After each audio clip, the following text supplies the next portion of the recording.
Hey everyone, welcome to our channel, and thank you for your support. If there's a favorite novel on the channel and you want the next part, you're just one step away. Become a Patreon member and I can make it depending on your tier. Thank you for your attention. Besides their astonishing perception abilities, do the strong in this world also possess the ability to read minds? Magneto was startled, sensing something was wrong. But quickly, he then realized that he had been overthinking things. Okay. In the Northwest, there are unidentified giants fighting with Vice Admiral Garp. And he can hold his own against Vice Admiral Garp in a hand-to-hand combat contest. Akinu frowned slightly, his expression serious. Holding a den mushy, the communication tool from his home world to communicate. That's Garp the Iron Fist, a marine hero. Someone can actually compete with Lord Garp in hand-to-hand combat. Are you kidding me? Even if they are giants, this is too exaggerated. Just as Akinu answered the phone, his subordinates, whom he had left behind, also arrived late at the battlefield. Hearing the den mushy and Akinu's reactions, they were all shocked, their jaws dropping. And they all made backhuman-like faces. Magneto then realized what was happening. It seems I made a blunder, it was all because I felt guilty. But Iron Fist Garp, Navy hero. Judging from the reaction of the naval officers, this was definitely a high-ranking naval officer. Even the arrogant Akinu's tone carried a hint of respect. He might just be a powerful figure, no less formidable than himself. Actually, someone engaged him in a fierce battle. Is it a new mission storyline? Or have some recruits clashed with each other, chance? Magneto's eyes lit up, feeling that he had grasped the main plot. He couldn't help but let his mind wander. When one's face is beaming with joy stare, Akinu turned his head and looked at them with burning eyes. His expression froze. What's wrong? Magneto's expression stiffened. Wasn't he on the phone?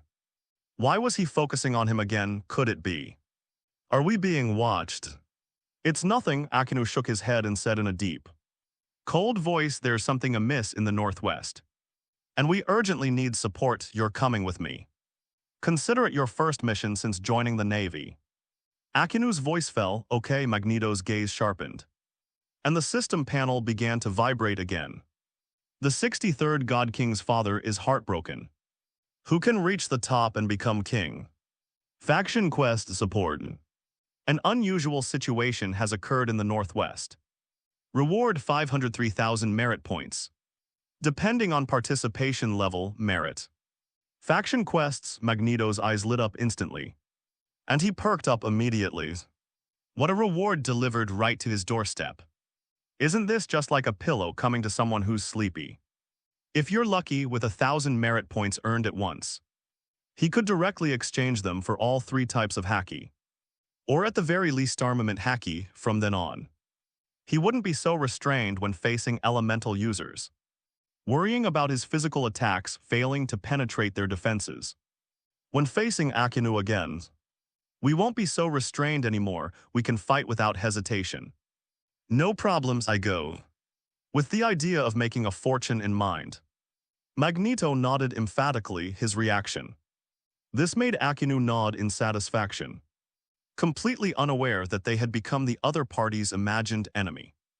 Woo woo woo, the flute pierced the air and the rolling waves, with their silvery spray, resembled leaping silver fish splashing around the warship. The tranquility of the sea was thus completely shattered. Northwest, full speed ahead. The warships at full power braved the wind and waves, with Akinu standing at the bow, unabashedly releasing his oppressive aura. Ordinary small fry dared not provoke him at all. Quickly, it covered a great distance. Akinu's personal ship cut through the waves and charged at the forefront. With their eyesight, you can even see the vast, towering aftershocks not far away boomed rumble. The terrifying clash of forces was enough to stir up a storm, and the calm sea was churned up with giant waves. Bloodshed is everywhere. The shallow sea creatures caught in the crossfire were violently killed by the shock. The attack comes from pure power so strong. Strength. Akinu's gaze sharpened slightly as he looked seriously at the battlefield. Garp was enveloped in armament haki as black as iron. With each punch and kick, he could shatter the air and create vacuum waves. He truly lived up to his name, Iron Fist, his physical skills, which remained strong even in his old age, made even Akinu take him seriously. And right across from him, he was engaged in a fierce battle. It was a massive figure. Garp looked like a toddler in front of it. No wonder his soldiers mistook him for a giant. It's just the skin, the veins and blood vessels bulged out. And the bulging muscles were a striking green, the Hulk. Magneto exclaimed in surprise, did not expect. The one fighting Garp is actually the Hulk, and his eyes were bloodshot and he looked manic. It's as if he lost control of his reason and entered a manic state. Could it be?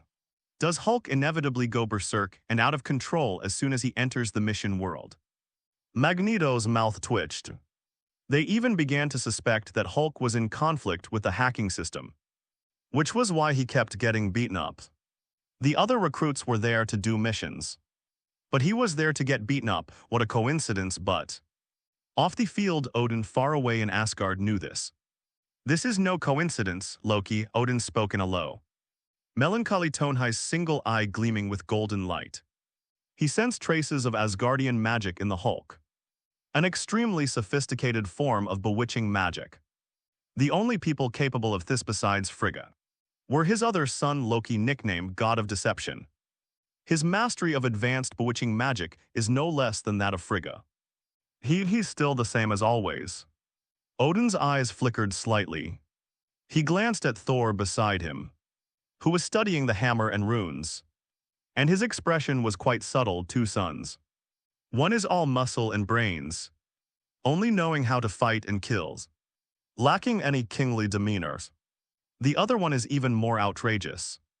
He only knows how to plot and scheme, manipulate people's hearts, yet he still covets the throne, making him even worse than the previous one, king. Above board.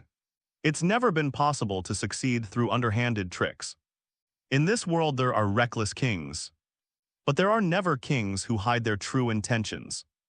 Odin sighed softly. The old father was extremely worried. Okay. The emergence of the intrusion system brought him new hope.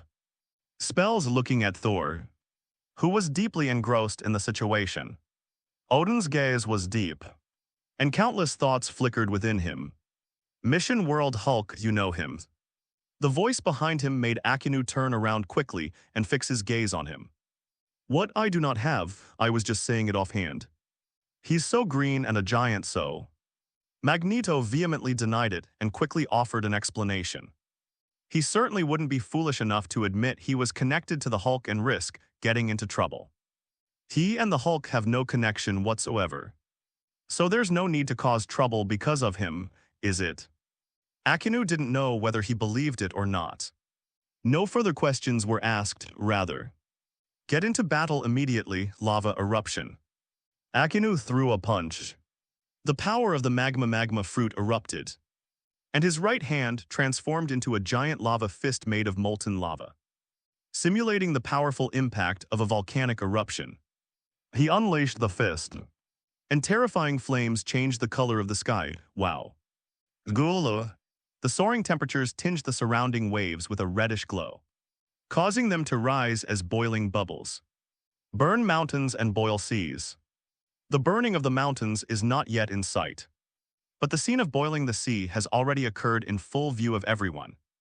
Leave the island without environmental constraints. Akinu, completely unleashed, becomes even more terrifyingly destructive. Holy crap. This is stealing monster kills. As soon as I came in, I saw Chang Wei hitting Lai Fu. Tusk, the invincible Hulk, has been ganged up on again. I get beaten up every time I travel through time. I'm supposed to be green, so why am I always so unlucky? Did I get dyed the wrong color? Hulk slander. This is slander, he's slandering me. The scene of Akinu displaying his incredible power left the onlookers in awe. No wonder he's the man who's been treated like a mad dog. Act decisively, unleash your ultimate skill casually. Akinu's actions speak louder than words. attitude has earned him a lot of fans in a short period of time. He entered the battlefield alone, together with Garp. They launched a fierce attack on the Hulk and he unleashed his ultimate move right from the start. Their decisive action was astonishing, so tie pants are hot. The onlookers were just enjoying the spectacle, finding the punches and kicks quite satisfying, but Magneto almost went numb. He was hoping to make a fortune from this faction mission, at least enough to exchange for armament haki. Being restrained by elemental forces and feeling restricted is incredibly frustrating. Damn it, can't wait any longer. Magneto gritted his teeth. He felt that Akinu was specifically designed to mess with his mentality. They were fundamentally incompatible. The opponent's powerful attack directly disrupted his plans. He had originally wanted to observe and prepare fully before making a move. Just now, but he was forced into this situation and cornered. Then, let's start. Driven by the reward for the faction mission, the electromagnetic king, who never acts without a clear objective, has finally made his move. He's not like Akinu and his gang. They knew nothing about the Hulk's power. Hulk. The angrier you are, the more terrifying you become. And the greater your power becomes. As anger grows, so too does your power. To deal with this monster, the strategy of adding fuel to the fire is tantamount to self-destruction and digging one's own grave. He wants to defeat the Hulk. The best way is to strike him decisively before he gets arrogant and reaches his peak. And take him down. Geomagnetic attraction. Magneto unleashes his full superpowers. The ability to control any form of magnetic field is considered one of the most advanced superpowers known. A tremendous strength under his unbridled release. At last, the initial signs of its potential are emerging. Slamla, countless metals shot into the sky, becoming Magneto's freely controllable power. The iron cannon at the bow of the ship, the long sword in the soldier's hand, even the thick ironwork on the warships.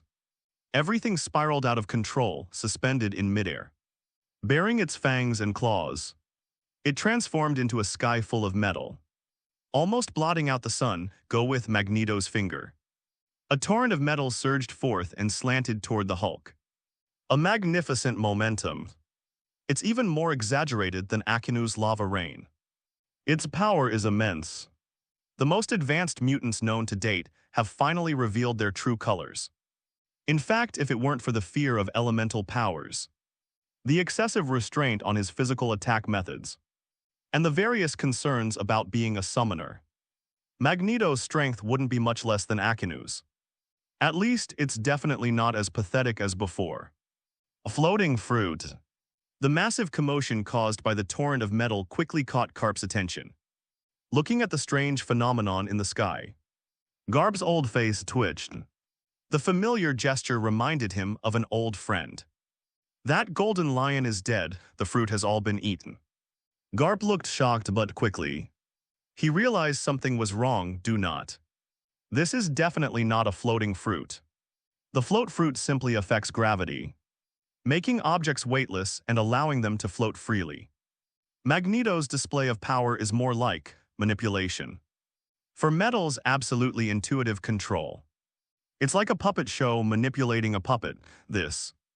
What exactly is this power? An unknown fruit.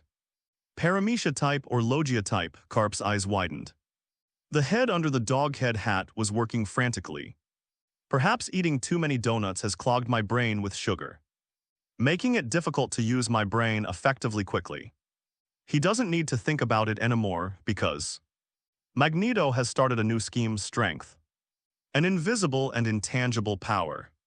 After a muffled thud, it exploded with a deafening roar. A strange aftershock. Even Garp and Akinu felt a strange sense of dizziness, as if the world had turned upside down. The torrent of metal forms a confined space. Lock the Hulk inside. Although with his superhuman strength, he could quickly break free, but this is just the beginning.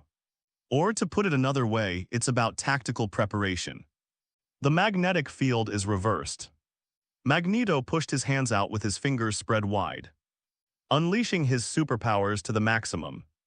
The enormous impact constrained by the magnetic field was constantly reversed and compressed, suppressed to the brink of explosion. Requesting flowers, with its infinitely expanding nature of Hulk, driven by his willpower is simply a monster. The more he is attacked, the stronger he becomes. Driven by the desire to kill, he is more likely to push himself to the brink of death, causing him to unleash his full power and become overpowered. Killing him would be an impossible task unless you have overwhelming strength. But it would be much easier to knock Hulk unconscious. Inside the confined space, the distorted magnetic field force continuously increased, eventually concentrating and exploding at a single point. The blow to the head knocked him unconscious. Magneto exhaled a breath of stale air. His face, hidden by his mask, slightly flushed. Superpowers explode to their limit. This is also a considerable burden for him, fortunately. The results were very successful. They knocked Hulk unconscious and successfully completed their mission. As for how could he be so sure, of course. The notification sound is ringing in my ears. Ding. Faction quest support completed. Participation rate high, rating B. Merit points earned 1500. Although they benefited from Akinu and Garp teaming up to fight the Hulk, and took advantage of Hulk being tied down to accumulate power and hit the bulls, thus successfully knocking out their target. It seems like they were trying to steal a win, but as a decisive blow, it certainly earned him a lot of points. I received a good reward. The 500 merit points he received were just enough for him to exchange for what he wanted. Armed and domineering, and the Navy's 6th style. Magneto was browsing the faction shop. Melee combat has always been his weakness, so having superhuman power to compensate for it would be excellent. Click, click. Just as he was about to exchange it, 0-0. The metal out of control naturally slid in all directions. They all crumbled and turned into scrap metal. The giant metal sphere dissipated. Inside, the Hulk's figure lay on the ground. Is this the monster? Akinu walked forward slowly, his expression somewhat serious. On the ground, Hulk had been knocked unconscious, and his body began to gradually return to its original shape. His giant-like figure rapidly shrank, becoming only slightly larger than an average person, though his skin was still somewhat dark green. In the Marvel Universe, this might seem a bit strange, but One Piece world, you can find all sorts of strange and unusual appearances here. Akinu wasn't surprised at all. He quickly looked away. But a powerful physique, Akinu murmured, seemingly lost in thought. Give it to Vegapunk. Didn't he say he lacked a powerful main body and needed to modify the pacifistas? This guy's body can definitely meet his needs. The Hulk in a rampage, however. He was able to fight Garp to a standstill using pure power. This is much better than Tyrant Bear. Ontological material. Garp frowned but ultimately said nothing. Attacking a warship is a serious crime.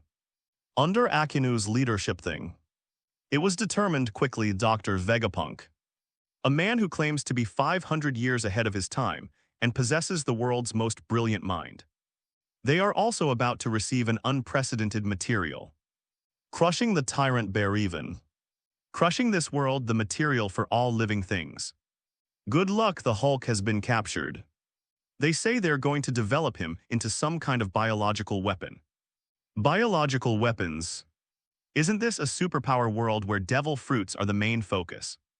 How come there are mad scientists? Holy crap, this is too tragic. He really is the Hulk, not the Black Giant. This is incredibly unlucky. Hiss. Could this be the man being maliciously watched by the universe? Stop with the mystery. I think Magneto betrayed us. Otherwise, Hulk wouldn't have been defeated so easily. The internet is abuzz with discussion. This was the first recruit to suffer a setback. Not only was he knocked unconscious, but his body was also about to be transformed into the shape of a native. And experimental materials. Biological weapon modification. Ugh. That sounds terrifying. This sent a chill down the spines of many. Puff. It's not just the bystanders. watching the Hulk's fate being decided with just a few words. Even Suzu, I almost spat out my salt soda, what the hell. This plot twist is so unexpected. It makes viewers question their existence. Soviet revisionists never expected this plot. You can actually play like this. The Hulk has stolen the spotlight from Bartholomew Kuma, becoming the subject of the Peacekeeper story, and may even replace the Seraph's position. What kind of strange chemical reaction will occur between Vegapunk and the Hulk? A brain beyond the world and flesh and blood from beyond the world. Even Suzu couldn't have guessed, but one thing is certain, Marineford War. They're going to modify it so badly that even Oda wouldn't recognize it. The thought of the Peacekeepers modeled after the Hulk, lined up at Marine headquarters, made Suzu break out in a cold sweat for the attacking pirates. Even if they could only replicate 1% of the effect, it would be enough to send chills down one's spine. This scene is too beautiful to look at, I dare not look. Suzu, what happened? A girl's concerned voice came from beside him. Gwen blinked and tugged at his sleeve. 64 shocking naval headquarters. The world government's authority has been shattered. Gwen, Soviet revisionists turned their heads. He met the girl's concerned gaze. No, it's nothing. He scratched his head and shook his head in denial. He couldn't very well say that the Navy was about to receive an epic upgrade and that the Whitebeard pirates were in trouble. Are you all right? Gwen nodded with some doubt but was still a little worried. Hulk, is he all right? Although he enters Hulk form after becoming enraged, due to his other personality, Dr. Banner, the Hulk has always remained in a neutral, lawful camp and is considered a member of the superhero community. Kind-hearted Gwen, of course, couldn't help but worry. And biological weapons. It doesn't sound like a good thing, Gwen frowned. Is something wrong? It's not that easy, Suzu waved his hand, his smile easing Gwen's worries. The Navy is a legitimate organization, representing justice at sea. It shouldn't be that dark, at least not on the surface. Soviet revisionists offered a casual defense. He claimed that the Navy had not fallen, but his inner conviction was based on Vegapunk.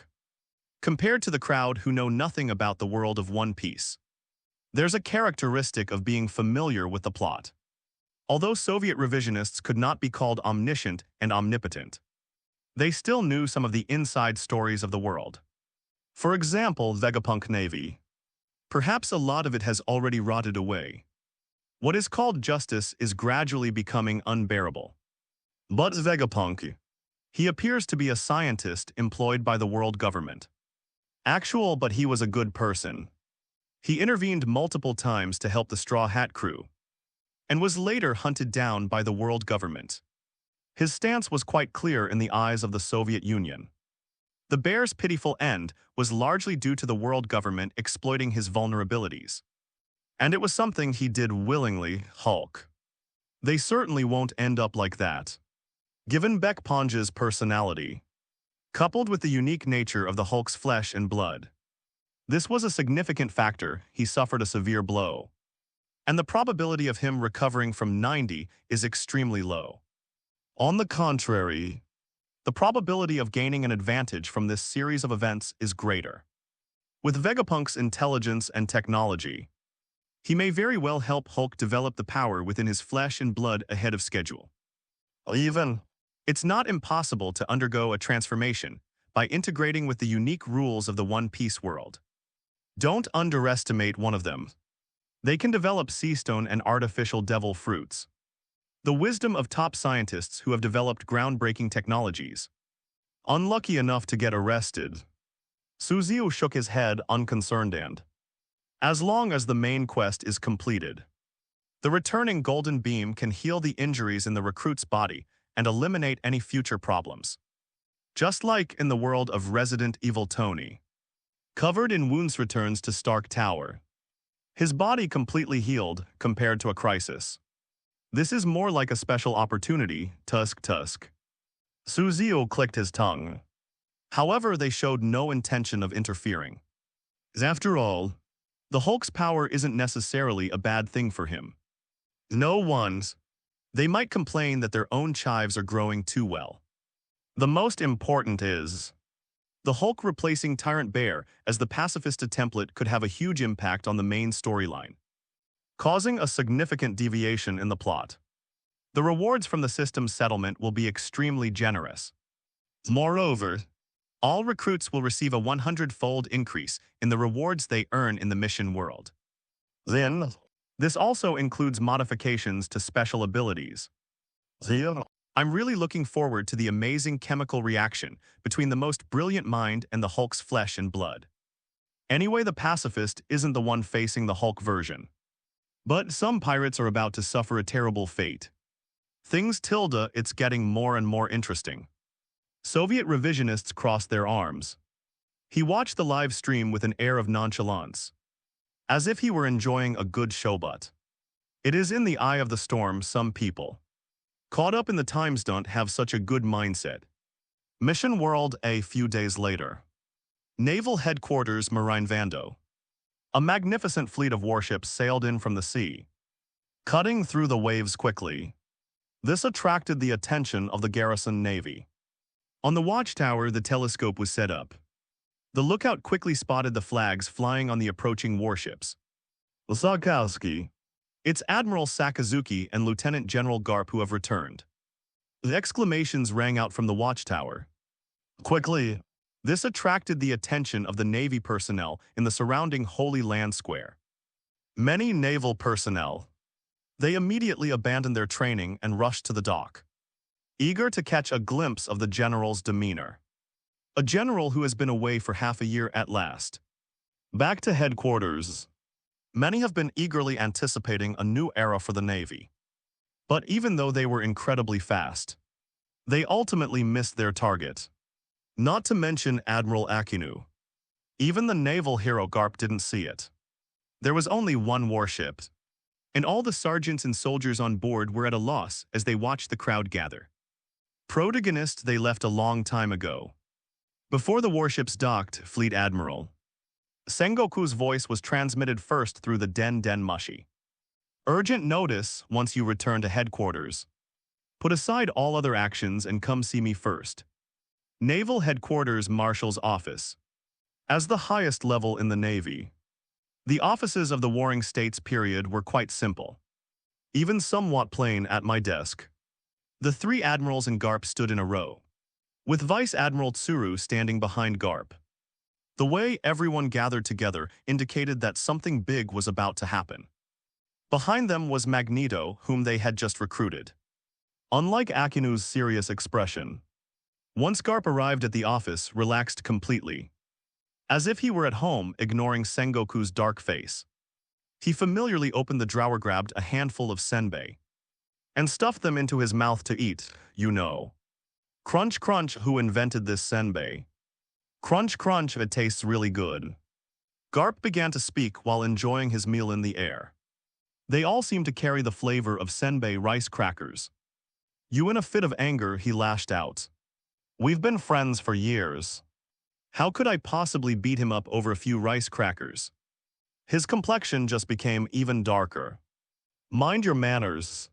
This is my office, not a place for you to eat rice crackers. Who wants to eat senbei? Garp didn't stop, but instead grumbled and complained. If you had some other things to eat, I wouldn't eat this salty stuff.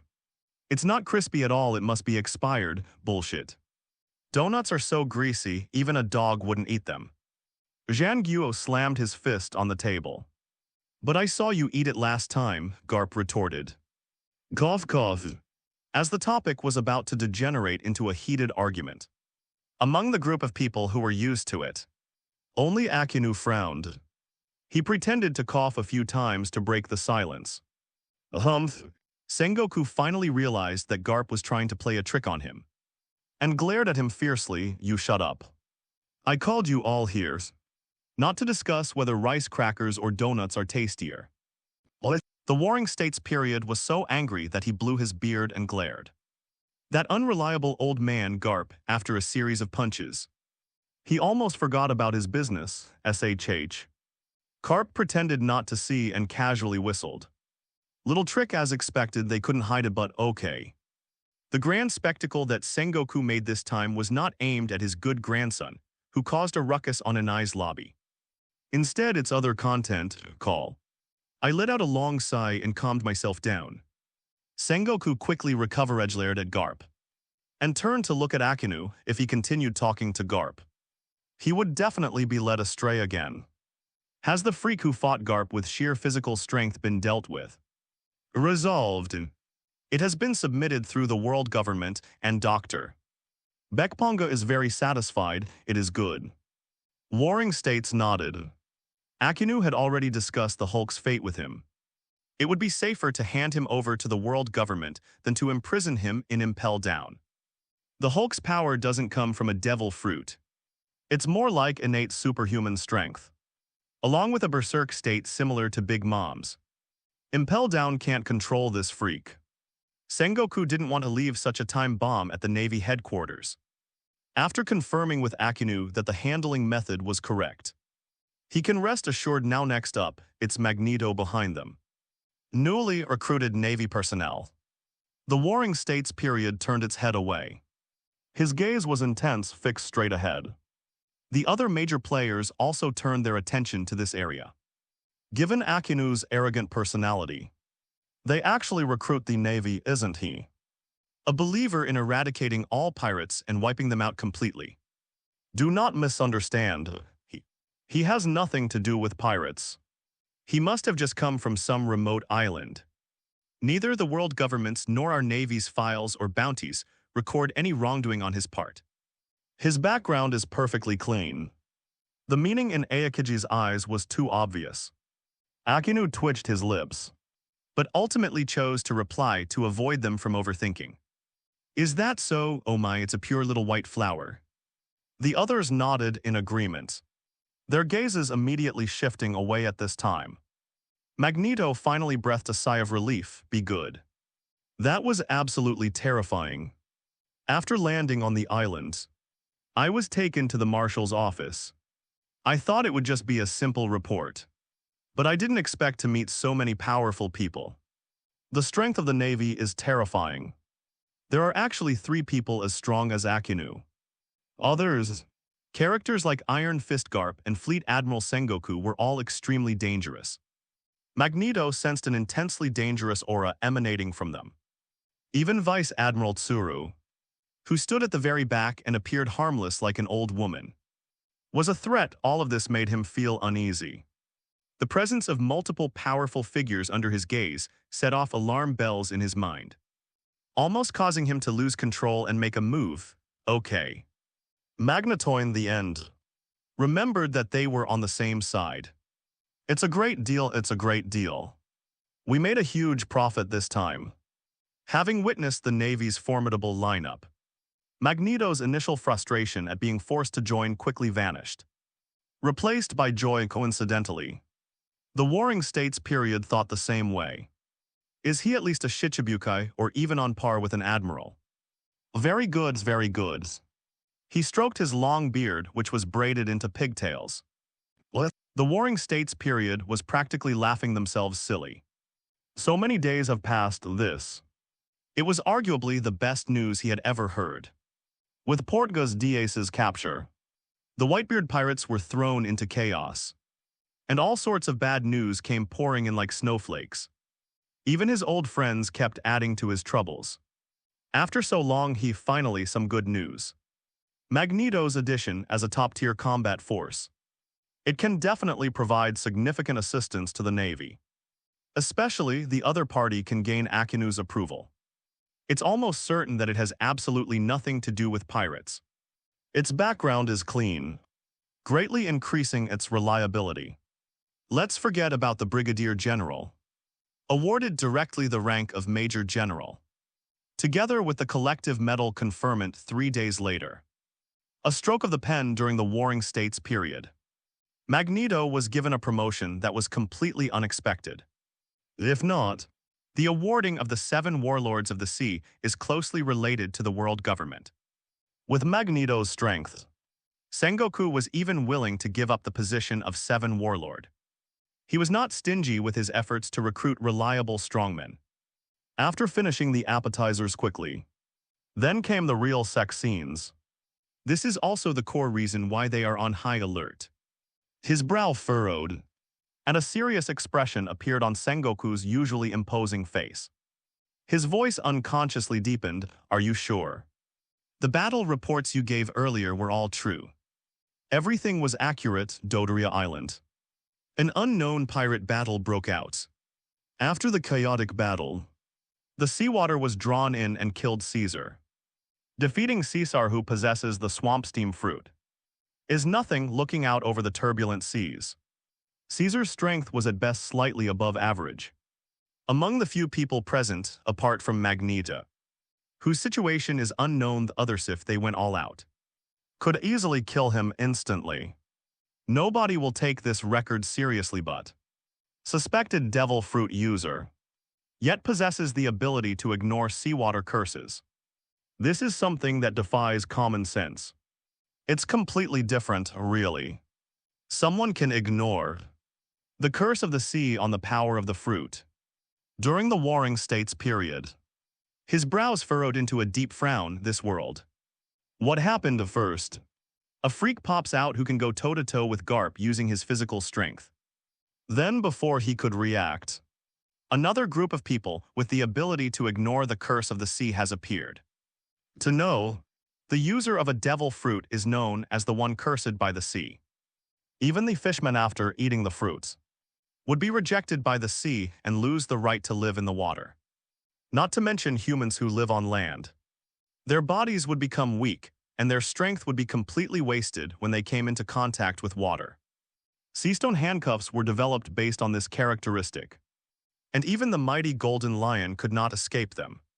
Just now, this universally accepted rule has actually been broken. It is a fruit unlike any I've ever seen before. Still is newly developed technology. During the Warring States period, his brows were furrowed, and he was thinking so hard he was practically bald. Trapped by the limitations of the world they live in. No matter how high his IQ was, he could never have imagined that there were forces beyond this world. Jingle bell 1. 8. The sudden ringing of the telephone interrupted his thoughts. Golden and red den mushy yes. Representing the world government. It is also a symbol representing the 5 elders. Sengoku was startled and quickly picked up the den mushy. But the content that rang in made his heart sink completely. At the forefront of the grand lines, Chabyati Archipelago, the celestial dragon. St. Charlos was assassinated. The sound had barely faded when, a round apart from Garp, who remained nonchalant. Everyone else's expressions changed drastically. Even Kizaruth, king of slacking off, widened his eyes, exclaiming in disbelief, looking terrified. Besides his deeply ingrained smug expression, behind his brown-tinted glasses, his solemn gaze spoke volumes about the turmoil within him. But as if that wasn't enough, the Warring States period continued to add fuel to the fire. Attackers, it's suspected to be related to our navy. After killing the celestial dragon, he broke through the blockade and defected to the sea. A cold voice rang out, and the chilling atmosphere caused the surrounding temperature to drop significantly. What with the navy with our navies?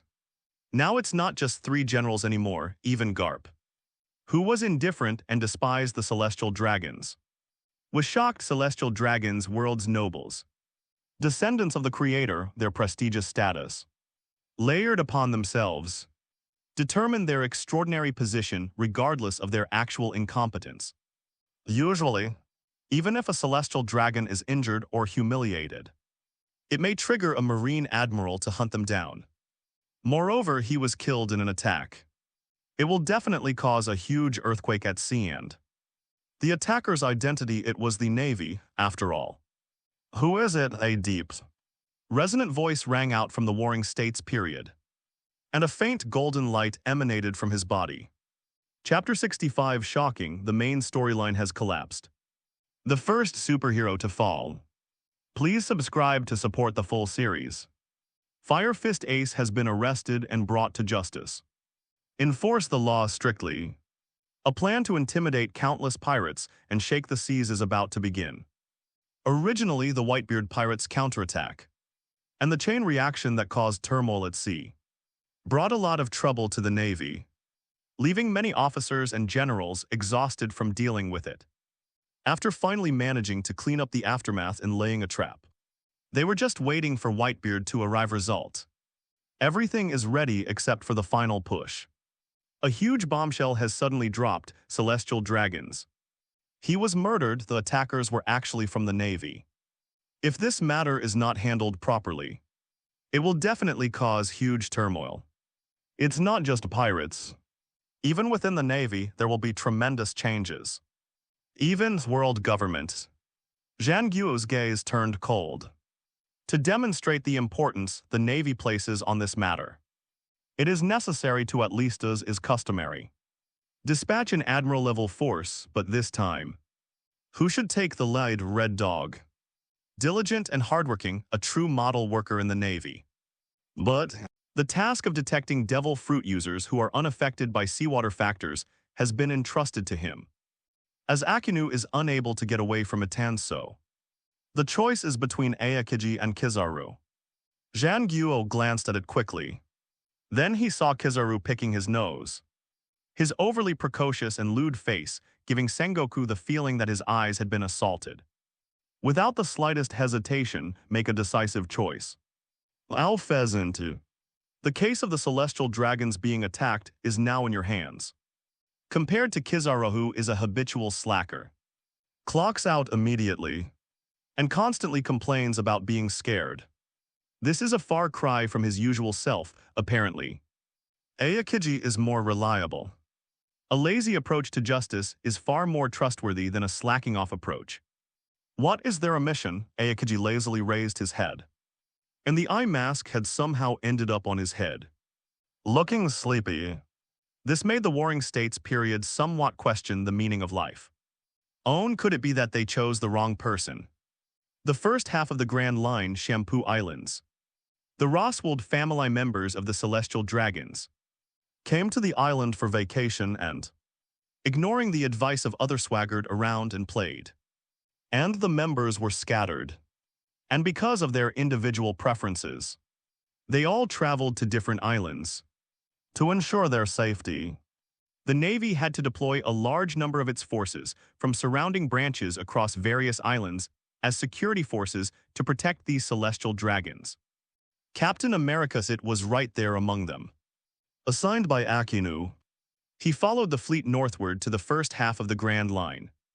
Not only did they get to experience the world of One Piece, but the unique scenery also broadened the horizons of the general public. He himself, in the process, we also gained a lot. During the Journafaction missions kept refreshing, and 90% of them were about eliminating pirates. They were all easy points to earn. Pirates on the Grand Line were like leeks. One crop after another, they can't catch them all. They simply can't catch them all. Captain America's merits will soon surpass 10,000. And his military rank will soon reach Brigadier General. Successfully completing this protection mission will lead to a promotion. By then, with his abundant merits, he could even exchange them for a decent devil fruit. Ample wealth. This made Loki, who was lurking in the shadows, envious. That's right, Loki, who chose to charm the Navy and learn information, has been following Captain America ever since. He is not stupid. Staying put means facing the terrifying Akinu, of course. It's safer to follow the warship and go out with Captain America. Leaving Akinu, that mad dog, is the right thing to do. Later, they followed him all the way, and were also eyeing Captain America's wealth. So they didn't live previously. He deserves some credit for the Hulk's rampage. God of pranks, it's not just pure slander, he Loki. That's just how wickedly funny I am. Sabyati Archipelago, a small island somewhere, garrisoned in various locations. The Navy is responsible for perimeter defense, Loki. He used bewitching magic to control several naval soldiers and infiltrated their ranks. At first, everyone assumed it was just a simple security job until, boom, a gunshot shattered the island's tranquility. A man dressed in a spacesuit, wearing a spherical fishbowl on his head, and with snot bubbles running from his nose, was carrying an iron chain. He was riding on people as if they were his mounts, crawling on the road of the central avenue, while the surrounding civilians knelt on the ground in fear on both sides. He arrogantly raised his head, and on the iron chains in his hands, besides the person beneath him, were several beautiful women also treated like livestock, chained behind the iron chains following him step by step, their eyes already devoid of color like walking corpses. Gunshot, it was this utterly inhuman guy who caused it. Cause of it was simply because a doctor, in an attempt to save a patient, inadvertently blocked his path. Damn civilians. How dare you block my way, even after firing the shot? Charles Saint was still furious, pounding the human cushion beneath him to vent his anger. Killing a person so casually wasn't enough to vent his anger at being blocked in the road. Captain America's expression turning into a dark look. He is a partner of justice. Seeing this, he clenched his fists in anger. If he weren't a naval officer, he would have punched him to death, but very soon. Before Captain America could even react, even more shocking things happened. Beauty. A stunning beauty. After Charles Saint killed the doctor blocking his way and ignored the cries of the seriously injured patient, he quickly noticed the nurse escorting the patient beside him. Her beautiful appearance caught his eye. I, Charles Saint, have made my decision. I'll make you my 13th wife, you lowly commoner. Be grateful, this is the greatest honor of your life. Charles Saint tilted his head back. Their haughty demeanor made it seem as if they were bestowing charity or blessing. What, you actually won't agree? You lowly commoner, you have no sense of right and wrong. You have a fiancé, well, you don't anymore. After the nurse resisted, Charles Saint was enraged. He shot and wounded her fiancé, then ordered the CP agents around him to kidnap the nurse. Take concrete actions. This shows what it means to bully men and oppress women. Holy crap, is there no law anymore? This is outrageous. Heavenly justice, the celestial dragons are the law. Didn't you hear them say they're world nobles? Descendants of the Creator. Even the Navy has to obey their orders. And the world government is just an organization that supports them. This thing is disgusting, a descendant of the Creator. This a brain-dead idiot with a snotty nose. Are you kidding me with such a useless descendant? The Creator must have been an idiot too, hiss. Thank goodness we live in a society governed by the rule of law. Praise be to modern times. In front of the live stream screen, looking at the content on the screen, I felt an intense rage. I've seen bad guys, but I've never seen anyone this bad. They consider themselves superior to ordinary people, viewing others as slaves or even pets. Doctor. He was shot and killed because he was in the way of emergency medical services and blocked the road slightly. After killing someone, he showed no remorse and continued to bully men and women, forcibly abducting a female nurse and shooting and injuring her fiancé. Calling him scum is an insult to scum, damn it. Is nobody going to do anything about it? Just let him run rampant. Manage, how can you manage him? The Navy is here to protect him. Do you expect a dog to bite its master? And don't forget, Captain America has joined the Navy, he's one of them. Aiding and abetting evils. This is aiding and abetting evil. Don't even mention those with a strong sense of justice. Even ordinary people frowned, saying they couldn't bear to watch. Look again.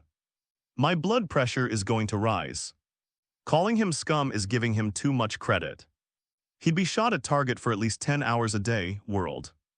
Nobles. Batman's eyes were cold. Even he, who adhered to the principle of not killing, was provoked to kill if he can enter this world. This bastard scum must be torn to pieces. Compared to Charles Saint, even the Joker seems like a saint. Descendants of the Creator, Guya shook his head coldly. I absolutely do not believe it. How could such despicable blood flow in the veins of a descendant of the Creator? Compared to the Creator, they more like a descendant of the devil. The stench of the blood is exactly like the smell of hell. Asshole. Hateful. Gwen, bursting with a sense of justice, was so angry she almost smashed the table.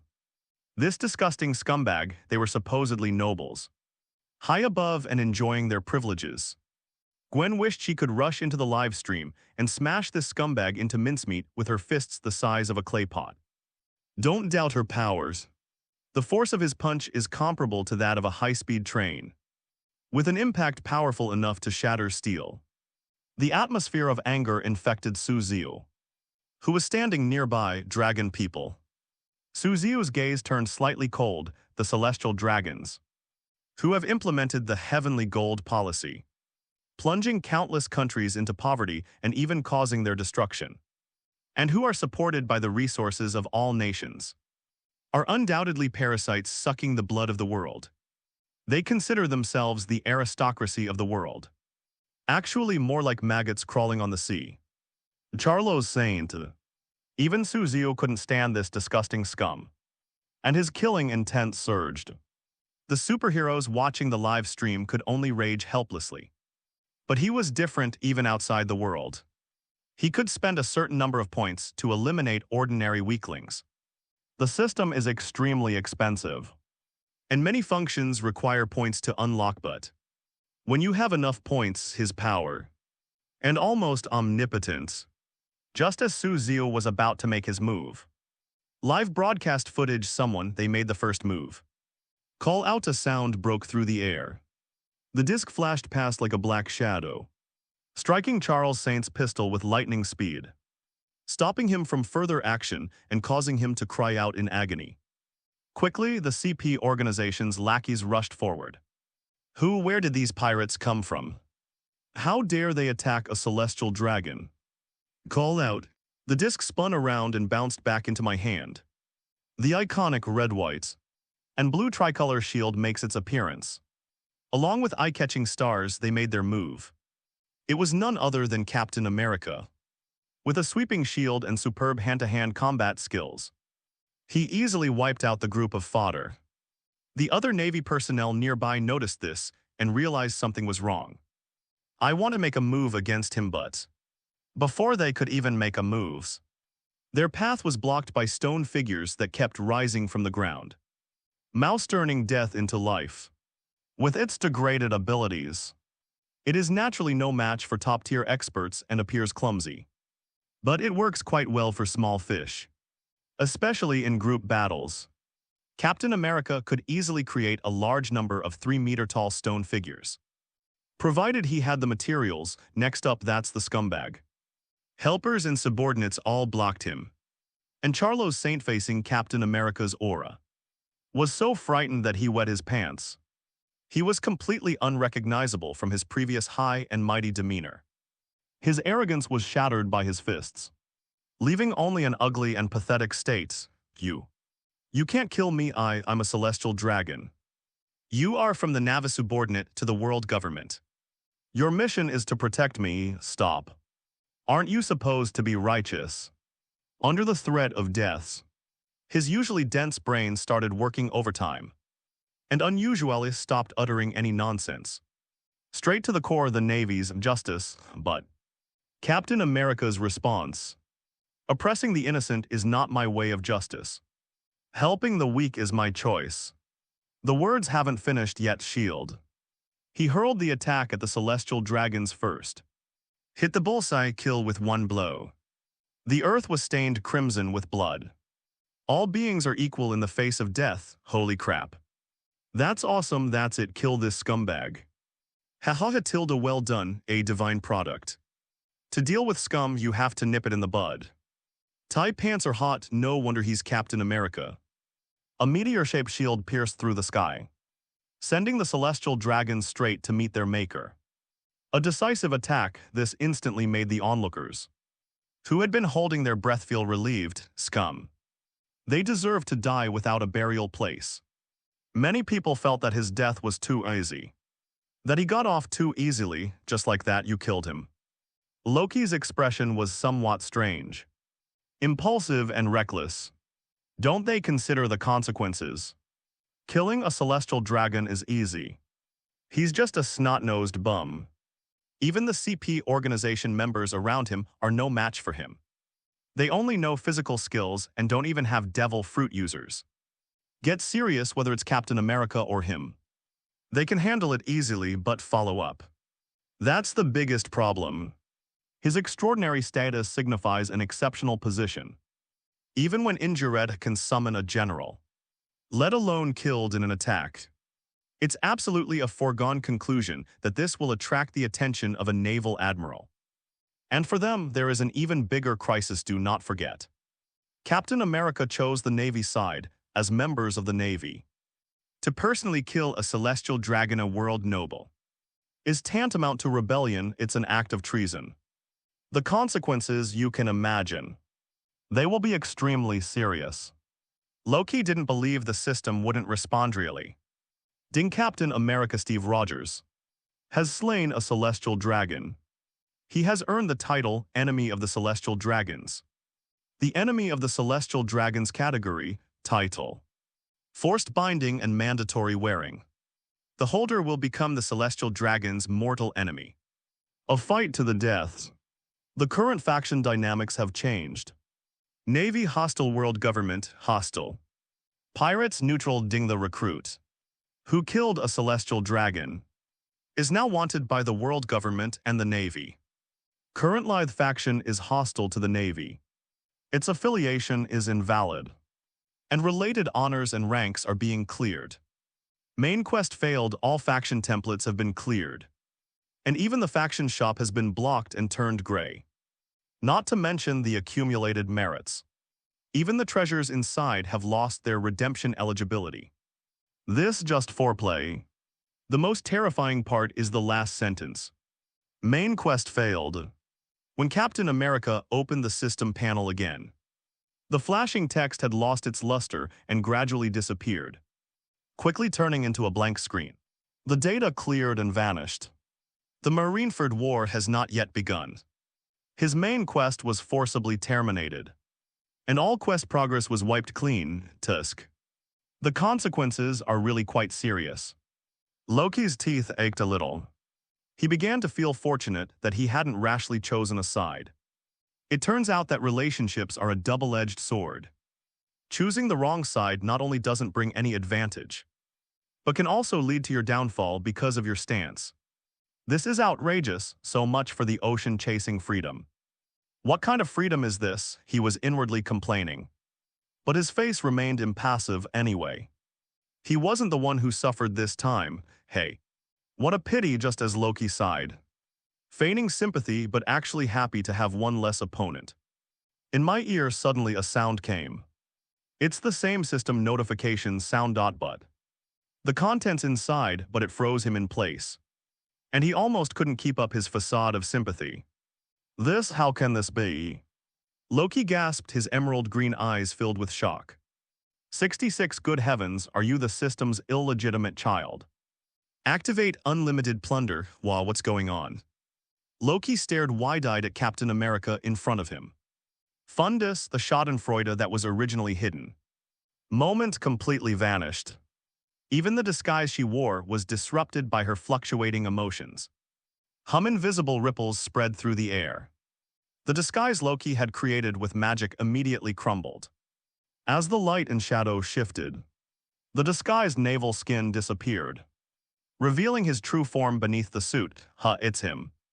A Norse god. How come he's next to Captain America? Have they formed an alliance? Stop messing around. Are you stupid? This guy was exposed because his disguise failed. He's obviously plotting something in the shadows. He's definitely not like Captain America. He might even be an adversary. What's going on here? Unexpected events during the live broadcast. This left the unsuspecting onlookers wide-eyed with astonishment. I thought it was just Captain America's personal showcase, but suddenly Loki appeared, and in this very manner. The disguise failed and he was discovered by everyone. In normal times, this will definitely cause a stir among onlookers, but just now, nobody really cares. Loki, the god of deception, he truly lived up to his name. Even Nick Fury could only sigh inwardly. Loki's behavior was very much in line with his identity. And the information he got from Thor was indeed true. Then I looked away, everyone attention. They were all drawn to an even bigger commotion on the field. Their eyes widened, their mouths agape, and their expressions as they stared at the live stream were identical. Ding, the recruited player kills a celestial dragon, gains massive reputation, and is pursued by a Marine Admiral. Countdown, 2 days. Reputation +1, +1, +1. One can't help but wonder if this number is something like the Zimbabwean dollar. Reputation 26,256, the center of attention. Note: reputation is divided into 4 levels: unknown, emerging, widely recognized, and renowned. Ding. Membership requires minimum requirements. You can now form your own pirate crew. Note: after forming a pirate crew, your current faction will be forcibly changed to pirate. Formation faction. Captain America's pupils contracted slightly, and he glanced at the control panel with a start. Honestly, killing a celestial dragon led to the collapse of his faction and the failure of his mission. It was impossible not to feel frustrated, however. His pursuit of justice overwhelmed his desire for personal gain. Faced with this difficult choice, he resolutely chose justice. He listened to the call of his heart just now. With new hope emerging, Captain America was naturally happy at this moment. He just noticed, although all the information about the Navy on the faction panel has disappeared, the entire panel has not been erased. Faction none to be selected on the empty whiteboard. The data was simply cleared, not disappeared. That is to say, you can always choose another faction. The Navy is in a hostile state, but in this world, the Navy is not the only faction. And also pirates, although unwilling to join the pirates and collude with the villains at sea. However, they assembled their own team and set sail overseas. That's still acceptable. Captain America doesn't have a psychological obsession with justice. In fact, to some extent, he believes in his own sense of justice more than the military's. In the original storyline during the Civil War, after the Avengers split, Captain America's own choices also proved this point. I sure Captain America spoke seriously. Ding. Pirate crew successfully established. Name unnamed. Current faction confirmed. Pirates. Identity: Captain. Main quest is refreshing. A large amount of data flowed down the task panel, which had been blank. Suddenly displayed lines of text. Familiar content. This made the onlookers who were on Captain America's side burst into tears of joy. It wasn't easy. I almost became a loser. Fortunately, they pulled off an incredible comeback. They rescued Captain America again. If the mission fails and he becomes lost in the world of One Piece, a huge number of people will definitely weep bitterly. His spiritual pillar, which has been promoted for decades, has a huge number of fans. Thankfully, that didn't happen. But new missions. Did they assist the Whitebeard pirates in breaking through Marineford's defenses and successfully rescue Portgas D? Ace. Captain America's eyes flickered slightly. Switching factions naturally changes the mission. The rest of the content is largely the same, just the end. The original defensive side has become the offensive side, and Captain America's main mission has become saving Ace and changing his inevitable death. While Captain America was secretly studying the changed panel, Loki almost cursed out loud. Depend on. This guy is incredibly lucky. He managed to get the Rat Talisman as a free reward in the last round. But this time, he even managed to turn the tables on the Celestial Dragons, the world government, and his own faction.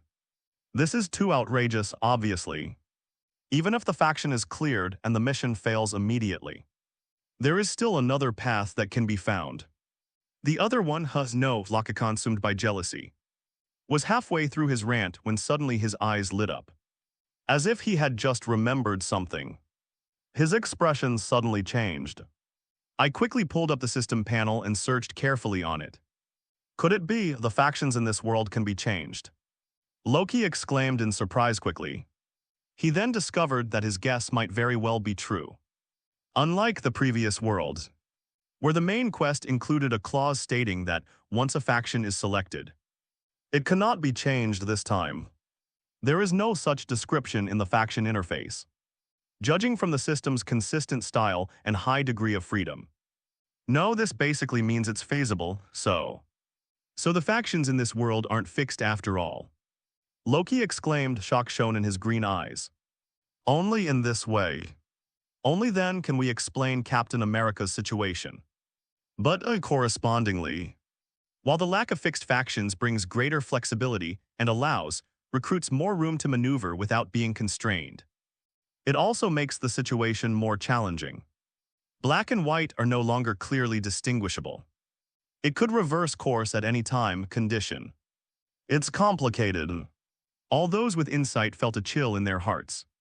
Sensing something ominous, holy crap, unbelievable. This time it's actually possible to switch sides.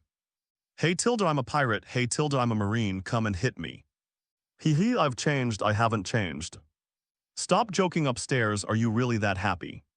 Whether he can switch sides at will is still uncertain. Who knows if his guess is true or false, really fake. If he can't switch sides and change allies, then what is Captain America doing on the internet? A barrage of comments swept across the screen. Completely new changes to the faction template. This has attracted the attention of countless onlookers, who can't help but rack their brains to figure it out. Occasionally there are a few waves of cold water. In a matter of minutes, it was overwhelmed by the flood of comments. Refute. Not required. Captain America's experience is the best proof, camp. It's really possible to switch sides, do not. So what if we can switch sides? Loki shook his head, still unwilling to admit defeat. Killing a celestial dragon is satisfying, but using such a reckless method is just foolish. Even if we can switch sides, it won't affect the main quest. But all the original faction rewards have been cleared. Even if I don't have enough military rank to exchange for a devil fruit, getting some world-famous specialties, as well as martial arts and secret techniques, wouldn't be a bad deal. To waste tens of thousands of merits because of impulsiveness is simply incredibly stupid. Loki was indignant. He didn't want to admit that he was wrong. Let him take his place. Even if we're going to take action against the celestial dragons, we should at least redeem all the remaining merit points first. To launch an attack rashly would be too reckless, and it's just forming a pirate crew. What's the use of a lousy pirate crew if tens of thousands of points are wiped out? In the end, it's still a huge loss. Loki pouted, stubbornly refusing to admit defeat. It's definitely not a reward for craving Captain America. Although he wasn't forced to leave, it didn't gain anything. On the contrary, wasted tens of thousands of merit points. Killing a celestial dragon would be a complete loss. Moreover, what good stuff could a third-rate pirate cruise shop possibly have? How could it possibly compare to the Navy's vast and abundant treasure trove? Don't think he didn't see it. Captain America's shop is completely empty. Just as Loki was secretly comforting himself and trying to save face. Just then the system notification sounded, ding, okay. What? Loki's pupils contracted, and a sudden sense of foreboding washed over him. System notifications sounded one after another really. The joys and sorrows of people are not the same. Captain America and the others were all smiles. But Loki was filled with nothing but frustration. The faction shop is now open, product updates in progress. Countless streams of light shimmered. A massive torrent of data poured down original. The blank store was soon filled with a large amount of content. Physical techniques shave. Physical technique moonwalked. Sword technique flying slash. Famous sword shisui. Cat fruit ancient Zoan saber-toothed tiger. Note, all loot is not required for exchange and will be distributed by the captain. What? Note, loot is non-replicable and cannot be distributed repeatedly. The page refreshes rapidly. The empty store was quickly filled up, and Loki's inner complaints froze on the spot. Loki was standing right next to Captain America. With his eyesight, Captain America could certainly see the system page he projected. Now I feel so frustrated. I just said that the perfect team's shop was a blank version, and that third-rate pirate crews were not worth mentioning. But the system popped up to slap me in the face. Loki was speechless for a long time, then covered his face with his hand, feeling a bit of pain. With the wisdom of mortals, to speculate on the power of the system is utterly foolish. The stuff is pretty good. There are famous swords, swordsmanship, and even devil fruits, a world specialty. It seems that the pirate crew I've formed is quite impressive. The fact that it doesn't require merit points makes it much better than the Navy. Superman smiled and breathed a sigh of relief. Something is scarce, but you can get it for free. One reward is generous, but it requires merit points to redeem. It's hard to say which is better or worse. At least on the surface, Captain America isn't at a huge disadvantage. Everyone is a partner in justice, and Superman certainly doesn't want Captain America to suffer. Suffering a loss. Batman shook his head. He didn't lose out at all. In fact, he made a killing. What? Superman turned his head in surprise. A look of confusion on his face. A huge profit. While Captain America's personal shop offers items that can be obtained for free, there's only one item available, and they're all entry-level abilities, significantly reducing their value in contrast. The items in the Navy shop, though more expensive, have a much higher potential. Magma fruit, ice fruit, glint fruit. It makes people's eyes gleam and their hearts race. For the strong, the latter is definitely more valuable. Right, don't say anything else. Once I get the lava fruit, I can take off immediately and become the second Akinu. Crushing weaker opponents will be a piece of cake. Could there be a mistake? Before Superman could voice his hesitation, Batman's voice rang out again. Clark, haven't you noticed yet? What did you notice? The unexpected question left Superman looking somewhat bewildered. Content. Don't you think the items in the portable shop look familiar? Batman covered his face. A sense of helplessness at his friend's lack of intelligence. His friend's superior intellect always made him feel out of place. No way. Superman looked completely bewildered. As an external brain, he could only offer explanations by speaking. Everything inside everything is something Captain America has fought, in other words. These things are the power from the defeated enemies Captain America killed. Don't forget what the system said, the spoils of war. Batman stared intently at the live stream, his eyes growing ever more profound. Spoils of war. What are spoils of war? Of course, it's the reward you get from your opponent after defeating them. The situation is already very clear. Defeat the opponent. The power possessed by the opponent will appear as loot in the pirate crew's exclusive shop. The items in Captain America's personal shop are all from the pirates he has captured along the way. While common skills like strength, physical combat, and swordsmanship are not particularly noticeable, the two treasures, famous sword Shisui and cat fruit ancient Zoan saber-toothed tiger, are quite obvious. They all come from his defeated opponents. The winner takes all to some extent. This really fits the stereotypical image of a pirate. That is, plunder I rely on, such a crazy tactic. Obviously, Batman isn't the only smart person in the world.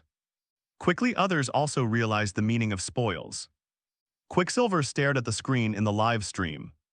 His eyes were all red.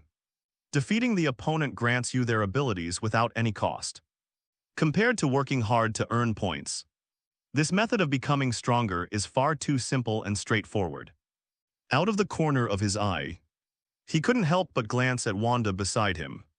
The two of them. If only we could get our hands on something like that. With his speed and Wanda's abilities, he could definitely make a fortune and take off in no time. Hateful. Quicksilver gritted his teeth, feeling a sharp pain in his throat. Lemons on a lemon tree. You and me under the lemon tree. Shield. Haha tilde, Captain. Well done. Nick Fury laughed loudly and punched the table so hard it tilted. Red and swollen hands, even the pain was diluted before. Frustration stemming from the widespread devaluation of the Type 6 Navy destroyer. It vanished instantly. The captain is here quickly. They'll have a new trump card, kill the opponents. And you'll acquire their abilities. As long as we keep developing. sooner or later will accumulate a massive amount of extraordinary power, even surpassing the Navy's shop panel. The game starts with a board, and the rest of the process depends on swallowing the board. Although at present, the content is not as good as the Navy faction, and the established shops are abundant. But the potential is infinite, and there is no limit to the development prospects. Most importantly, Captain America distributed the spoils himself, without any other requirements, and what if we could take down Akinu? Nick Fury was breathing rapidly, and an unhealthy flush rose on his face, lava volcano.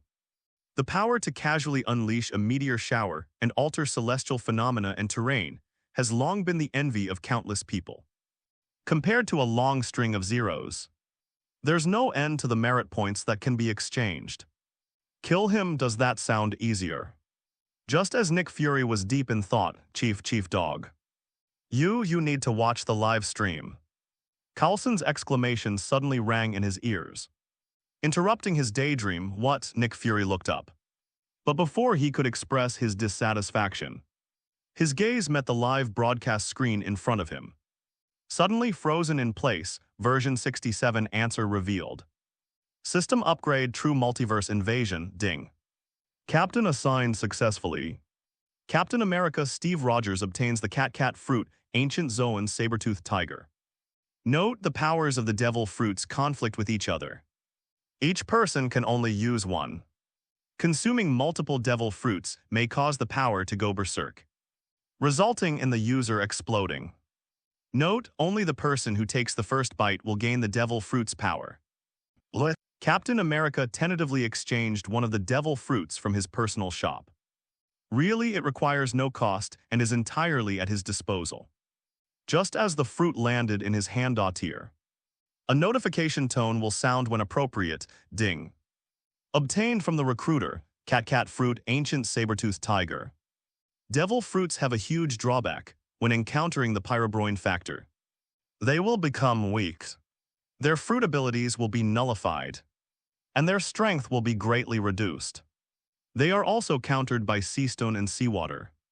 Should I spend 1,000 points to improve and eliminate the fruit's drawbacks? Whether can the drawbacks of devil fruits be eliminated by using points? Captain America's eyes lit up. It can eliminate the weakness of being afraid of seawater. This greatly increases the importance of devil fruits. But I spend 0 points to get rid of the drawbacks of the fruit in your hand. No, Captain America refused without hesitation. He just wanted to check the exchange effects in the faction shop. He certainly wouldn't be foolish enough to eat an ancient fruit. Although many people had previously speculated that the system could erase the drawbacks of the fruit. However, speculation can never outweigh confirmation. Captain America tucked the fruit into his pocket. It was an ancient fruit after all. And even if he didn't intend to eat it, it was still quite valuable and would come in handy sooner or later. Did not see it. Nick Fury was so hungry he was practically glowing green with envy. Suziu clicked his tongue, while the novice chicken and the black braised egg were still drooling with envy. He had already mastered handling them and... Or is it a reward after sublimation, ding the recruit? Captain America Steve Rogers obtains the Cat fruit, ancient times saber-toothed tiger. Increasing by 100-fold, congratulations, Shost. You have obtained the Cat fruit mythical Zoan golden sword tiger. Note, side effects have been eliminated. Individuals with this ability are immune to the effects of the pyrobroin factor. An improved mythical beast species tilde. Suziu murmured to himself, a hint of joy spreading across his face originally. He was still hesitant, the power in the One Piece world, while unique and interesting, had limited potential, especially the Zoan type. Most devil fruits were just ordinary or ancient varieties. For him who had reached the level of a heavenly father, it was completely useless. He couldn't even use it to train subordinates just now. Don't worry, all fruits can enjoy 100-fold increase. And even ancient species can be transformed into top-tier mythical beast species. Top-tier natural type mythical beast. Psychic type. They're definitely even more extraordinary. That feels so good. Soviet revisionists were satisfied with their tactical lean back. On the virtual panel that only he can see, a deep purple pineapple floats in midair, its surface covered with intricate patterns. Above the fruit was a projection of the system's power, a majestic golden tiger, exuding a sharp aura that seemed to pierce through the void. Countless golden swords hovered around the tiger, gleaming with a chilling light. Not bad. Suziu nodded in satisfaction. Of course he wouldn't eat that fruit. Even if it was a mythical beast, it wouldn't have much effect on his rapidly increasing strength. On the contrary, it would waste his precious time. But can Gwen eat it? Suziu glanced around and quickly looked at the blonde beauty beside him. Don't get me wrong. He didn't want to experience what it's like to be a catgirl. They simply want to boost Gwen's strength. After all, she is my woman, okay? He absolutely had no other intentions, really. Hey. What's wrong? Gwen reached out and poked Suziu beside her. His burning gaze made her body feel hot. Suziu kept staring at him. She thought it was something she hadn't done well. Cough cough, nothing, just watching the live stream. Yeah, watching the live stream. Suziu coughed twice to cover up his embarrassment. A wave of hands. Let's change the subject directly. Cat-eared girls, oh no. I mean helping Gwen improve her strengths. That's not a topic for now. We need to find an opportunity to rationalize the fruits we have before it will be convenient to feed them. While Suziu and Gwen were chatting, Captain America's research into faction templates is also nearing its end. Ding warning, the pirate crew has been formed. But there are many vacancies. Captain, please recruit more members as soon as possible. Captain America Steve Rogers. First mate none, navigator none, sniper none. Ship's doctor none, total number of participants 19. Note, the captain can invite others to join the crew and sail the seas together. Sharing the spoils of war, however. There is a limit to the number of people that can be invited. So please choose carefully. Note, all crew members' contributions to the main quest will be combined and calculated on a per pirate crew basis. Upon completion of the quest, the rewards will be distributed by the captain. After a large number of vacant seats, it's a familiar competition leaderboard up. It records the contributions of each recruit to the main quest. The final rewards will be distributed based on the contribution ranking on the leaderboard. But familiarize yourself with the panel. But then an unusual message appeared: speed rankings. The Avengers pirates ranked none, Loki ranking none. Iron Man ranked nuns. Captain America's newly formed pirate crew stood out prominently among the names of the recruits. Frog fun, you can play like this. Doesn't that mean that fighting alone is a dead end? A team competition's outnumbering the enemy. That's just too unfair, the answer has been found. It seems that forming a pirate crew and setting sail is the right way to go. It's over, the Navy is doomed, Magneto is doomed. The crew's contribution as a whole amounted to 9 members. Based solely on the number of people, it's enough to make anyone else's scalp tingle. If we can recruit a big shot like a hidden NPC like Daddy, we'll take off in no time. If before defeating your opponent grants you the effects of their abilities, which is tempting, but so just now, when you take all the crew members' contributions into account, it becomes incredibly exciting. Pirate crew. We absolutely must form a pirate crew. Loki clenched his fist, and his green eyes turned an even deeper darker green. Both versions of the answer have appeared. Anyone who still clings to the Navy and refuses to let go is a complete fool. Even disregarding the special loot mechanism, the collective settlement of crew contributions alone is enough to drive people crazy. Each goes its own way. It can never outweigh the power of unity, the conscript. No, a strong local power is more valuable. Loki's gaze was deep and unfathomable quickly. Then I came up with a new idea, but compared to these, there is something even more important that urgently needs to be addressed. That is, build your own pirate crew. He's Loki, the mighty god of mischief. He would never submit to the whims of mortals. It's just about making a big scene, isn't it? Loki's lips curled into a wicked, roguish smile. To cause trouble or something, this is his specialty. The Grand Line, a small island, a pirate crew. Wolverine spoke hesitantly, a hint of doubt on his face. System notification. It wasn't just directed at Captain America and Loki. It was broadcast across all channels. And all recruits knew about the new development.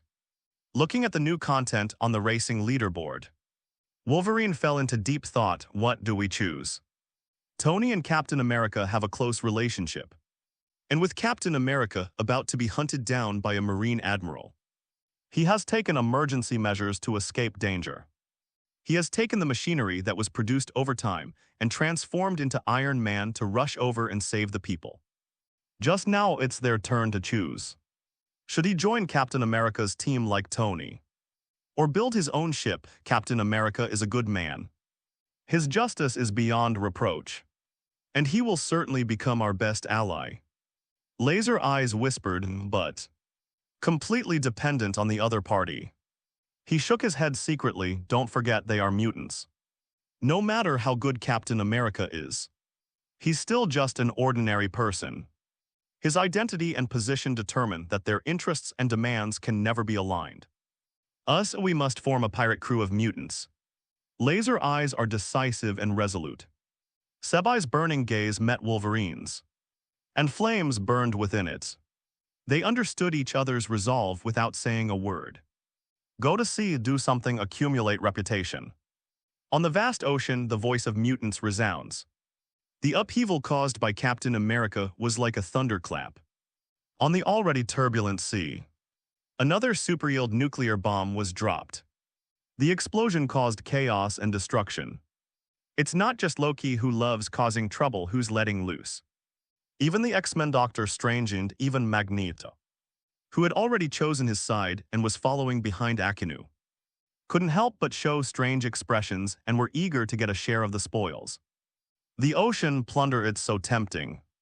In order to meet the reputation requirements for forming a pirate crew, the recruiters, they all chose to cause trouble without prior agreement. Wrong, it should be called sweeping away the pirates. There are clearly not many people as stubborn as Captain America. Attacking a celestial dragon would definitely attract the pursuit of a Marine admiral. Faced with such a life-or-death crisis, few people could ignore it, and even if they are not afraid of being hunted down by the admiral, they are confident that they can evade the Navy's wanted notice. There is also a big problem: celestial dragons. Their whereabouts are unpredictable. They rarely operate on the high seas. Their stronghold is on the red-lining Magneto, the center of the world government, a gathering place for countless top powers, and even more dangerous than the Marine headquarters. Going to Magneto to kill celestial dragons and causing trouble on the world government's doorstep is simply courting death. The whereabouts of the celestial dragons remain a mystery. Navy extremely dangerous. Under the process of elimination, their targets were quickly set at sea, including pirates entrenched in various regions and even the 7 warlords of the sea. Do not forget before when Tony killed Caesar. He also gained 1,000 reputation points, which was not a small amount. Even small-time pirates can make a considerable profit. If you can take down a big shot, your reputation will definitely be boosted significantly. And there's a lot to be gained, therefore. They all chose to target the pirates without prior agreement. Pirates have no powerful backers and are considered villains, so killing them is no big deal. Compared to mindlessly storming naval bases, it's obviously easier and less risky to take down pirates and make a name for yourself by stepping on their bounties. With a bit of luck, you might even acquire some decent abilities. Once the pirate crew is successfully formed, they can exchange for it all at once. Time flies like an arrow, fleeting sunrise moonset. Time passed quickly and quietly on the sea. Because of Cyclops' actions, a huge upheaval occurred. In order to quickly accumulate reputation, the pirates with high bounties soon became their stepping stones, especially the new generation that hasn't fully developed yet. The supernovas, they were crippled by half laser. Laser Eyes and Immortal Monster Wolverine. The Magician Doctor Strange, one after another. These astonishing titles rose to fame on the high seas, leaving onlookers dumbfounded in this rapidly evolving world. The Germa Kingdom is under attack. BIGMOM desert convoy ship destroyed. The underground exchange was bombed. Interspersed throughout is a historic battle where Admiral Aokiji personally hunts down Captain America. Fortunately, Tony arrived in time. Strong reinforcements arrive. The machines and ice blocks unleash their ultimate attacks, freezing the vast ocean and transforming it into a world of ice sculptures. A series of events erupted one after another. This triggered a series of chain reactions. The impending Marineford War has been propelled in an unpredictable direction by these conflicts. Compared to this, the commotion caused by the Straw Hat Crew's rampage on Anai's lobby instantly became insignificant. Especially someone who's addicted to playing. Not satisfied with that, they now fight pirates to increase their bounty and boost their reputation. Instead, they set their sights on something even more outrageous, attempting to shock the ocean and capture the world's attention. Don't doubt it, make no mistake, it's Loki. His grand plan has already been laid out and is about to unfold on the largest landmass on the sea. However, just as they were stirring up trouble and turning the sea into something unrecognizable. Local world, but a new change has quietly taken place. What system upgrade? Suziu blinked and looked at the new module that popped up in the system. He woke up with Gwen in his arms on the system panel. A waterfall of information then pops up, apparently. While he was asleep, the system underwent a new change. Ding in the One Piece world. The current storyline deviation is 10%, meeting the minimum invasion requirements. This world has been successfully anchored. Current world invasion successful. Ding. The host has successfully invaded 3 worlds, meeting the minimum requirements. System upgrade in progress. A silver-white progress bar appeared before Suziu's eyes and began to slowly fill up. 78%, 84%, 92%. Asgard Golden Palace. Stirring up turmoil, so it really was an intrusion. Odin felt a slight unease. He sat on his throne, watching the live broadcast with a solemn expression, carefully observing the changing situation. Loki, with his wisdom and cunning, I don't need to worry about my own safety at all. On the contrary, Sor. Odin turned his head, his gaze somewhat complicated. There are concerns. There was hesitation. Hammer bro, who is obsessed with the meow meow hammer, unusually abandoned the hammer today and turned to tinkering with the power of the talismans in his hands. Dog's immortality, forever young. He wasn't the decrepit Odin but the vigorous Thor, who naturally wouldn't care about the effect of eternal use.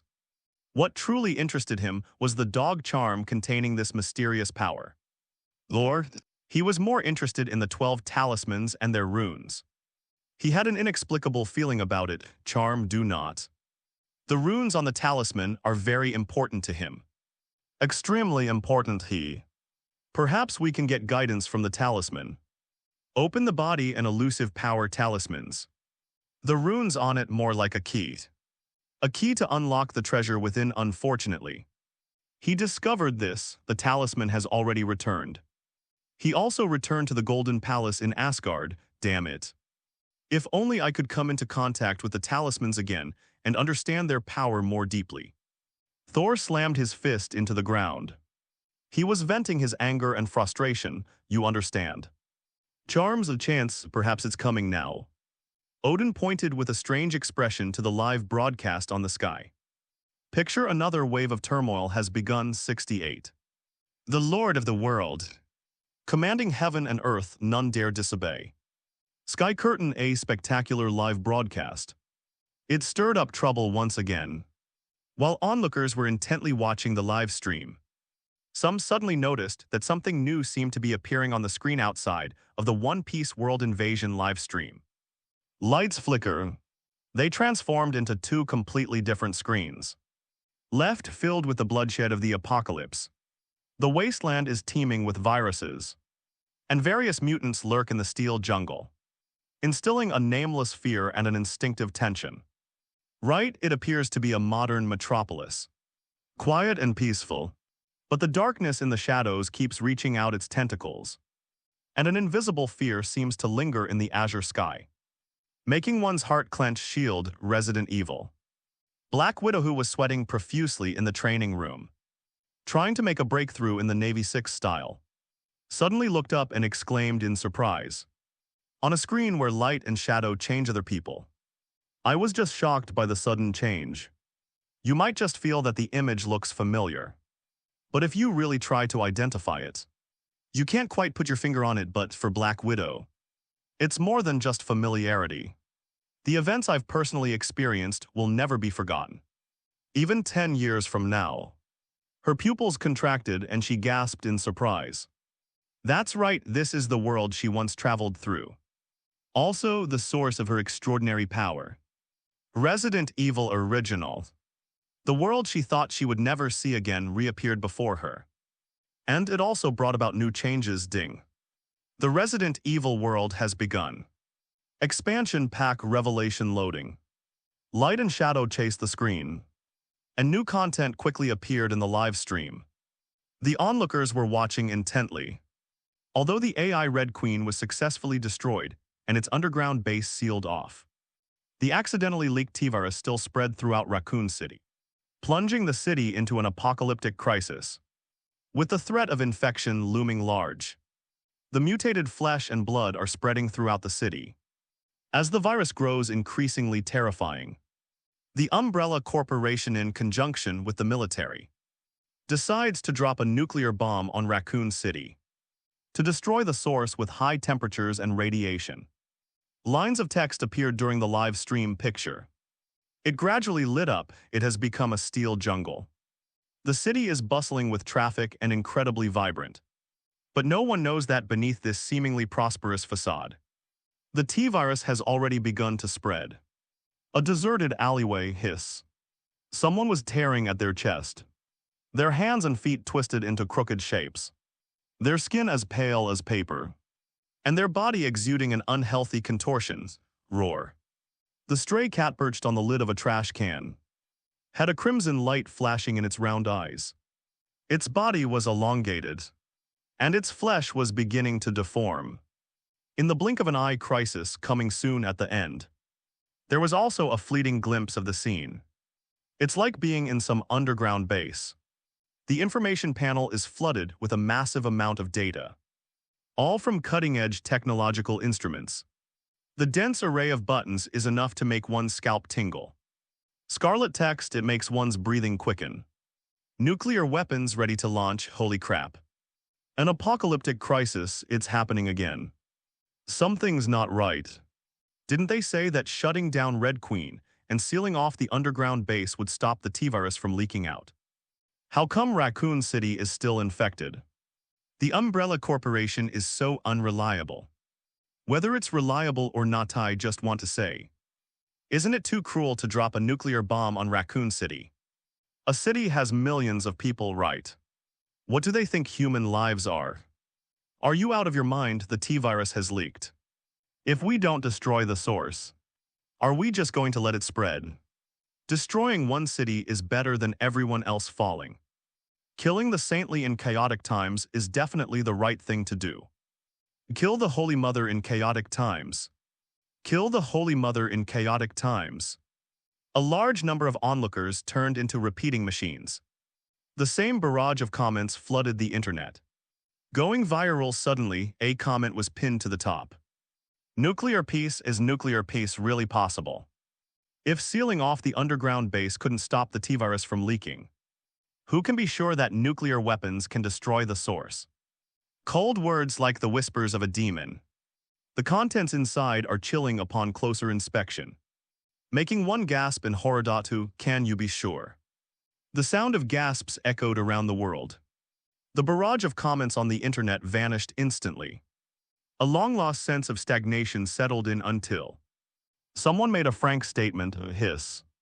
This world is so dangerous. First the T-virus, then a nuclear crisis. It's just too much trouble. Would anyone really be willing to invade? Willing. Of course I do. A resolute voice rang out from countless people joke. This is a chance to leap to the heavens and ascend to the extraordinary. The world of Resident Evil is indeed dangerous, but modification of the T-virus. Then there's Umbrella Corporation, with its phenomenal biotechnology, which is equally enviable especially. There is still possibility. Using the world of Resident Evil as a springboard, he became a recruiter of the system and, from then on, he invaded all the worlds and embarked on the road to conquering the stars and the sea. No one with ambition can give up easily, that's right. This world Resident Evil Apocalypse. A brand new expansion pack is loading it. It's not just a movie seen even more. It's open to the public. Countless golden rays descended from the sky, all of them being the lucky ones recruited by the system, making the eyes of those around them turn red with envy. Wise it wasn't me. Many people were gritting their teeth, almost getting conjunctivitis from anxiety, danger. Faced with absolute self-interest, danger is nothing. With a 50% profit sum, people will take risks. For a 100% profit, they will dare to trample on all human laws. With a 300% profit, they will dare to commit any crime, even risking the gallows. The benefits brought by the system are countless, even hundreds of times greater. It wouldn't be an exaggeration to say that it allows people to rise to the top in one step. Faced with profit, not to mention danger, even God would have to give way. Natasha, are you really sure? Nick Fury frowned, looking at the Black Widow in front of him. After the live stream footage changed, he rushed to where Black Widow was and, as expected, received a request from her to volunteer for a mission. Unlike others, there's also the option of praying for good luck, hoping to be selected by the hack system so that you'll have a chance to fight for your life. Natasha, and the agents who were once involved in the world of Resident Evil can all enter on their own. It's just like hacking into the system rewards them with special privileges. Once the mission worlds they've invaded are loaded with subsequent expansions, Thea's the Vanguard can enter unconditionally. I have to go. He was dressed in tactical gear, armed with guns and knives, fully armed from head to toe. Black Widow demonstrated her determination through her actions. The world is changing too fast. Version updates can catch you off guard. The extraordinary powers they once possessed have become commonplace after 2 rounds of invasions. We must take advantage of the fact that the Navy's 6th style has not yet been fully popularized. While she still possesses the power and advantage, she should acquire new rewards as soon as possible to maintain that advantage. Now opens. Resident Evil Revelations became her only option. Only those who have invaded a world can gain free access to subsequent expansions. She only participated in Resident Evil, and the world of talismans is irrelevant to her. Even if Black Widow wanted to choose, she couldn't. I can choose, I want to go. Saul's resolute voice boomed like thunder in spring. It shattered the tranquility of Asgard. Spells. The 12 talismans, Thor like an excited fly, rubbed his hands, Thor instantly becoming energetic. He stared intently at the live stream. I wish I could just dive right in. Hey Tilda. Black Widow isn't qualified, but he is, as the recruits from the previous round. And the victors at that, he, of course. They are eligible to enter subsequent expansion packs unconditionally. Others need to pray for good luck. He, on the other hand, already possessed the pass. A new world opens up, it's already open to him, a talisman Tilda. I am coming, Thor laughed heartily, brandishing his Mjolnir full of fighting spirit, Tony. Laser eyes, Wolverine. They are all trapped in the world of One Piece this time. All the precious things are his, aren't they? Who can compete with him? No one, absolutely no one. With any luck, it's not impossible to collect all 12 talismans at once. Am I the chosen one? Could it be that the system discovered my needs this time, and therefore deliberately opened the door to a new world? Otherwise, how could the subsequent expansion pack load immediately as soon as I wanted the talisman? Thor's eyes lit up. Pu Zin's demeanor instantly improved. Do you think it's possible? Odin glanced at his dim-witted son with a wistful tone. Thinking he was hopeless, I'm giving you face. They even specially opened an expansion pack for you. Have you forgotten the horrific scene of being hammered by Laser Eye in the last round? Odin's lips twitched slightly for a long time. I've finally recovered. She gave him a cold look and immediately poured cold water on his enthusiasm. Don't be too happy yet. This invasion may not be related to the talisman. What? Thor looked up blankly and finally noticed what he had overlooked in his excitement. World Adventures, the Demon Chapter Evil Demon. Isn't it the 12 talismans? Thor's pupils contracted and he felt completely numb. Where are the promised 12 talismans? How did it turn into such a strange demon fighting evil? Punishing crimes, Thor's morals aren't that lofty yet. He's not Captain America, who's obsessed with upholding justice. What I need is a talisman. Inside the empty golden palace. Someone's defeated wailing echoed, Wanda, shall we? Go, Quicksilver nudged the girl next to him. No. Get rid of those scum first. Requesting flowers. Wanda stared angrily ahead. Crimson power surging in her hands, another place. Hydra's underground base. It was forcibly destroyed by her and Quicksilver working together. After gaining powers, what they want to do, of course, is to get revenge. Rather than going to some unknown other world to drive away demons and uphold justice. Wanda and Quicksilver are more interested in avenging themselves. Anyway, Hydra, another evil organization, villains. As for invading the world, the power of the 12 simple charms has a limit for Wanda. Their value wasn't high enough for her to be willing to sacrifice everything for them. The hatred in my heart. It made her feel like she was choking on her own throat. If Hydra is not completely destroyed as soon as possible, who knows, they might gain unimaginable power in subsequent world invasions. In this turbulent era with an invasion system, the chance to rise to the top in one step is unpredictable. Let's wait until we find a high-value treasure or ability before considering entering. Wanda whispered, make a decision in your heart. Unlike previous forced conscription as the former victors have greater freedom over the current world and subsequent expansion packs. In all this is reflected in. They can choose to join specific nodes, giving them more options than others. Jackie Chan Adventures The Devil Chapter Optional.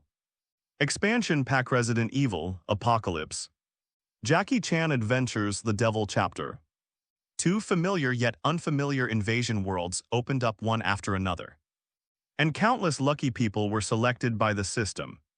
The golden light that descended upon them drew uncontrollable envy from those around them. 0-0 I wish I could take his place, of course. Except for the Soviet revisionists, after all. These recruits are all working for him. Bosses sometimes envy their employees, but a new world's no a derivative world. Suziu raised an eyebrow, did not expect. After the system update, the extra module turned out to be this once. The sequel to the invasion of the world, originally. He was curious about how the subsequent chapters of these worlds would develop. After all, putting Resident Evil aside, Jackie Chan Adventures still contained demonic energy. 8 great demons, and even immortal gods who hadn't appeared yet. I didn't expect it to be in this format, a real invasion. Suziu's gaze sharpened slightly, as if deep in thought. As the mastermind behind the intrusion system, he saw far more than the other recruits. Intrusion mode is now activated. The host summons recruits and deploys them to the invaded world, where they will be conquered and occupied. This model consists of 3 phases: anchoring invasion, and control anchoring during the initial invasion. Having recruits complete the invasion mission grants them a crucial element used to anchor the world. If the main mission fails, the current world coordinates will be lost. The world of One Piece is in this stage. By completing the main storyline and having an impact on the world, the system can then use the recruiter as a coordinate to capture the mission world. Invasion, allowing recruits to enter the world, continuously creating influence altering the world line. causing the main storyline to deviate, thus allowing the system to gradually invade and eventually completely control the current world. The world of Resident Evil and the world of the Talisman has been successfully anchored and recorded. It is currently in this stage. As long as recruits are continuously deployed and allowed to complete derivative storylines, the world can be gradually brought under control. Control the world has taken on the form of the system. The host is the current master of this world and can unconditionally control its existence. Within this world, the host possesses omnipotent power. Note, after completely invading and taking control of the world, a brand new change will be activated. Please wait patiently, host and Tusk. Finally out of the newbie phase. Starting to reveal the truth, Suziu clicked his tongue. As expected of someone who hacks into systems. Dense text, it seems complicated, but however, Soviet revisionists could detect a strong sense of aggression between the lines. But who cares anyway, wasn't the one being harvested. Nor was he the one being swallowed up, the Lord of the World. That sounds pretty good, Suziu raised an eyebrow. This understated yet luxurious title suits him perfectly. Rumble, the invasion operation was in full swing. Just as beams of golden light descended from the sky, transforming into pillars of light to teleport the lucky individuals into the relevant worlds. Look, invade the world, the sea, One Piece. Something big is about to happen again. Exclamations arose from the crowd. One stone stirs up 1,000 waves, instantly triggering a new vortex on the bustling internet. One Piece, a world. In order to gain prestige and meet the minimum requirements, the recruits formed pirate crews and started causing trouble. In the midst of a massive and vigorous operation at last, someone poked a hole in the sky. The frozen moment in the video is astonishing. Fuck. How is this possible? Nick Fury gasped in surprise, his eyes widening in astonishment. 69 Sin Justice. Where does the hope for mutants lie? Mission World. On the vast blue sea, warships brave the wind and waves. They were densely packed together, lined up in a row. It directly occupies most of the sea lanes. The entire fleet. An atmosphere of grim determination permeated everything. On the warship, the cannons gleamed menacingly, loaded with the latest technology. The cold metal hull sent chills down one's spine. The naval soldiers on the deck stood ready. Exuding a bloody aura, were all iron-blooded elites. The scorching heat spread outwards, the surrounding air. Everything seemed to freeze in the chilling atmosphere.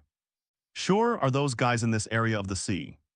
A deep voice rang out, and the surrounding naval soldiers quickly nodded respectfully. Yes, that's right. The surrounding sea area branch bases have been searched and no trace has been found. According to the analysis of the staff, the other side must be resupplying in the nearby sea area. And only this island can meet their needs. There are no records of them leaving the sea at the dock, so they must still be on Hascid Island and haven't left. A series of questions and answers, one after the other. Standing in front was none other than Akinu. After leaving the Marine headquarters, he followed Sengoku's instructions to investigate the ability users unaffected by seawater incident, track down the mastermind behind the incident, and focus his attention on the X-Men team. Throughout the journey, he worked diligently and conscientiously. Truly a chosen working-class individual.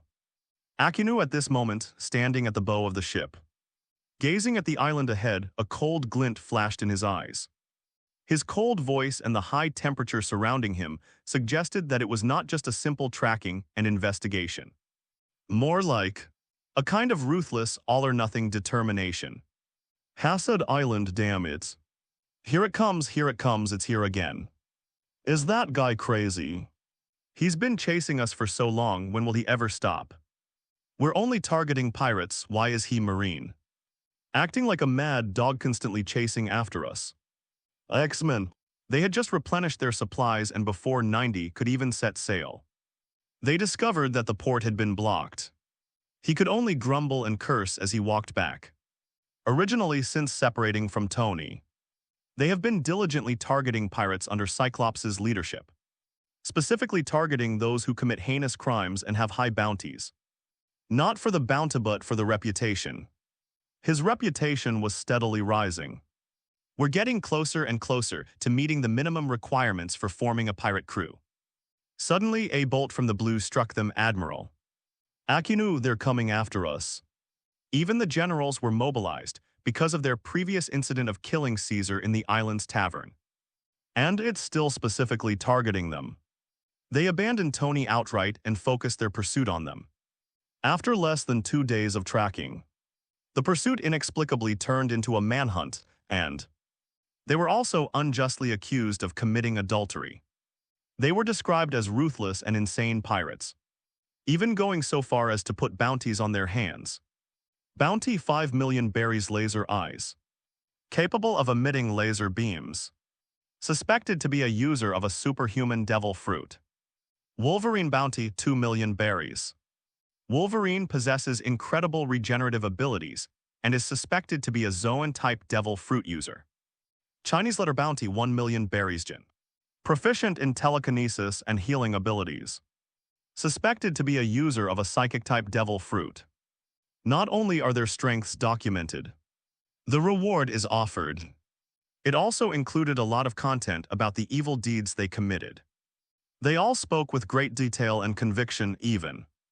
There were even several photos, with distinct colors and clear content, all showing them destroying towns, attacking the Navy, and even committing heinous acts against civilians.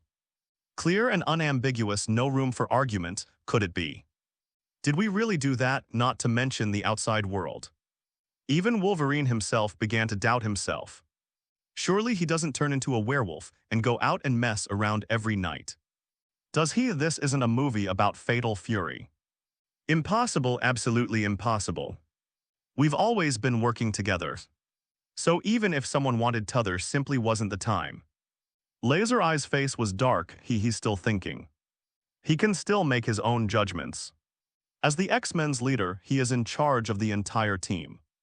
They always act together and never separate. There is no such thing as acting alone. Not even going out alone. Let alone doing such heinous things.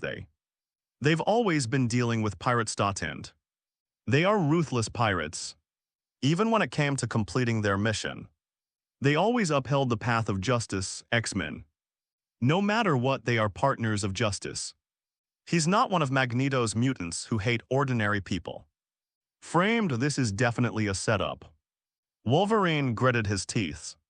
Since they didn't do these things, the situation is then quite obvious. This is absolutely a setup, a shameless setup, but who is it and why? Kin frowned, lost in thought. Of course it's me on the warship Magneto. Standing next to Akinu watched the island draw ever closer. A barely perceptible smile playing on his lips. That's right, these unexpected upheavals, along with the accusations leveled against Cyclops and his crew, left them completely bewildered. He orchestrated it all. Method, of course, it's thanks to Mystique. She was made to disguise herself as Cyclops and the others, causing chaos along the way and attracting Akinu's hatred. Given Akinu's righteous and intolerant nature, the pursuit quickly turned into a manhunt, pirates. Akinu's attitude is absolutely no mercy. As for why do this? Haha, do we need a reason to target an enemy? He chose the Navy camp, while the other side chose the pirate camp. If he didn't take advantage of their lack of development and wipe them out in their infancy, why wait until they grew up and were fully powerful before dealing with them? Magneto isn't that stupid. He wasn't a soft-hearted saint either. Not to mention the various privileges of the pirate crew that brought him immense pressure. Even the X-Men themselves were enough to solidify his strategy of shifting the blame elsewhere. They are mortal enemies with the mutants under Professor X. Take a chance, it would be crazy not to mess with the X-Men. Who can blame them when Laser Eye received such terrifying rewards in the last invasion? Once the Mutant Academy was established, so he's doomed. Being kind to the enemy is cruel to yourself. Targeting laser-eyed people. This is just his first step. By leveraging naval power, we can reduce the number of competitors in the other faction ahead of time. Awesome, he began to gradually understand all of this.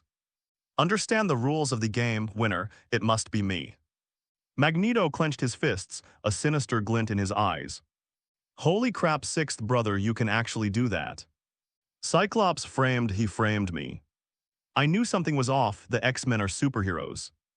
How could they just attack civilians like that? Turns out it was Magneto, that bastard. He has absolutely no sense of honor, this is outrageous. They even use the tactic of using someone else to do their dirty work. There are 3 admirals in the Navy. 3 top-tier combatants if they're all lured.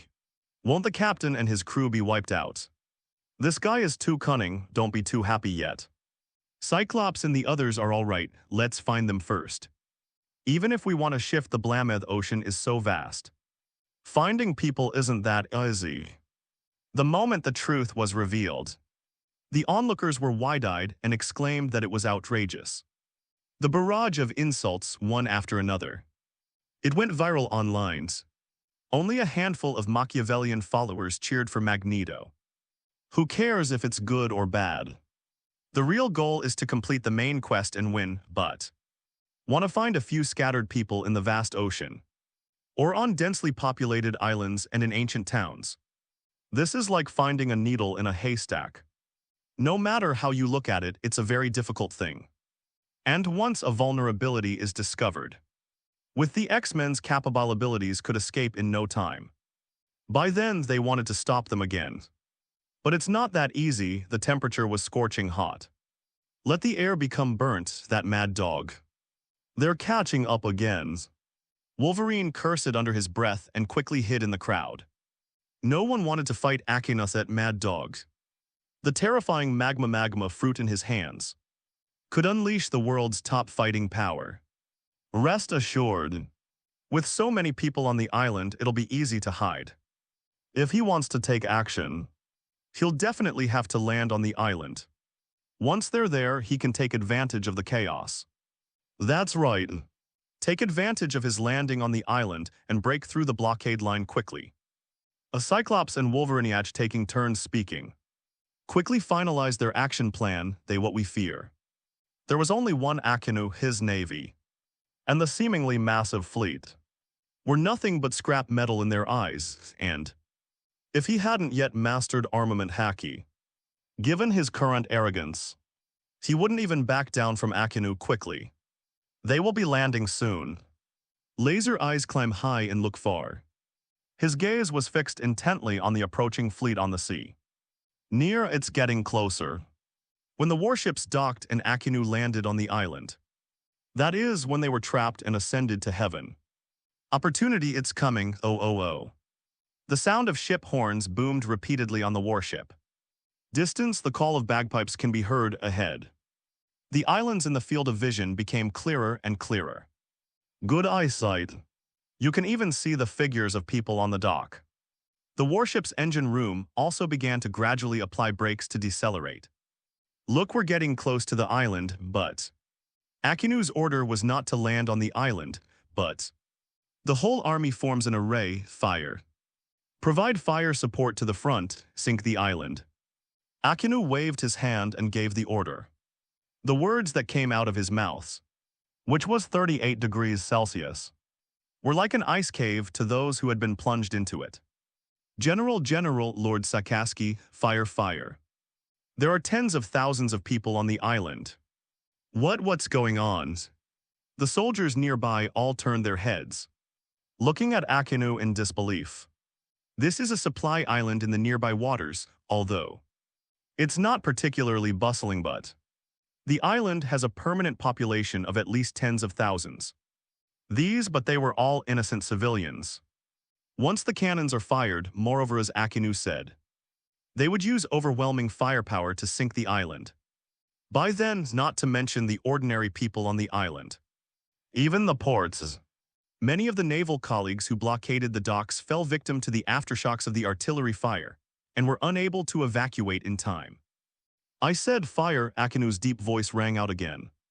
Around, the salty sea breeze carried a scorching heat, making people's mouths dry. It's so hot and humid, wet. Many people began to break out in a sweat under the intimidating presence of his aura. Do you want hold on at the very least?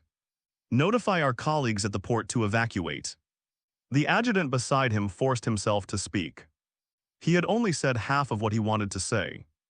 The rest of the conversation was cut off by Akinu's cold gaze. Are you questioning my decision? Wait. Make an exception, please let me know in advance. It can indeed reduce casualties among subordinates. But correspondingly, it will also give the other party a chance to escape if you accidentally escape. It won't be so easy to stop them now. The other party likely possesses a means to prevent devil fruit users from being affected by seawater, meaning they could be exempt from the pyrobroin factor and even render the seastone handcuffs ineffective. This is absolutely disruptive power if it breaks out. It could very well upheaval and destroy the world. In Akinu's eyes, the importance of this incident even surpasses that of O'Hara. He absolutely not any mistakes in this operation. To O'Hara's, he could be ruthless enough to bombard refugee ships. This time, of course, he could also be ruthless enough to sink the island in exchange for arresting the other party. Yes, all troops fire, the sergeant gritted his teeth. With tears in his eyes, he waved the flag and signaled to the surrounding warships. Next moment, the artillery fire continued. Countless shells shot into the sky, thick smoke. It covers the entire island, hiss. That's too cruel. Holy crap, is this what they call the Navy? Attacking civilians, innocent people. And even their own colleagues. They're even more ruthless than pirates, brutal. Absolutely brutal. You call indiscriminate killing of innocent people justice. Better to kill the wrong people than let them go is one thing. But what kind of behavior is this, bombing civilian areas?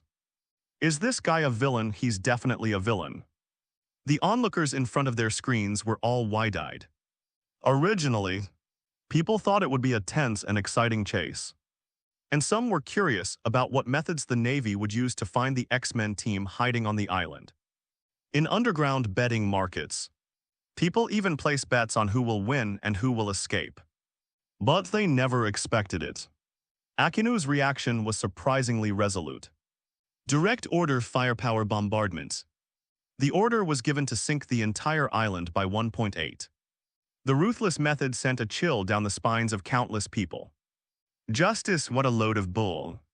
Even Superman was so angry that he started swearing. Overcome with excitement, he slightly lost control of his right hand and smashed the table in front of him to pieces. So suspenseful. They managed to control their power in the end otherwise. The whole house. They would all be crushed into ruins by the leaking power.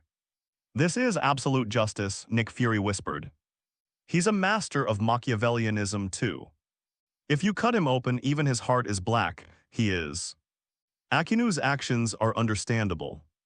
Better to kill the wrong person. We won't let them get away with it. Sacrifice is necessary to achieve our goal, but understanding is understanding. His methods were ultimately too cruel. A cold-blooded and ruthless order. Even the black-braised egg couldn't help but frown slightly. Professor, Storm looked nervously at Professor X. Other people. I just think Akinu is cold-blooded and I despise his behavior. But replace them with Storm and the others. That's just pure worry. Seeing that Laser Eye's plan to fish in troubled waters had failed, and that they would no longer be able to hide once the island was sunk. They realized that they would be exposed by then. Face Akinu head-on with their strength. Storm clenched her fists, her eyes filled with deep worry. It's all Magneto's fault, could it be? Is our chance for a mutant rise really over? Storm was filled with resentment, do not, perhaps. We still have hope, Professor Zin, his wheelchair murmured softly, his deep eyes fixed on the live stream. Looking at the vast crowd, his eyes held hope, as well as a hint of barely perceptible apprehension. This direction it seems to be, a zither.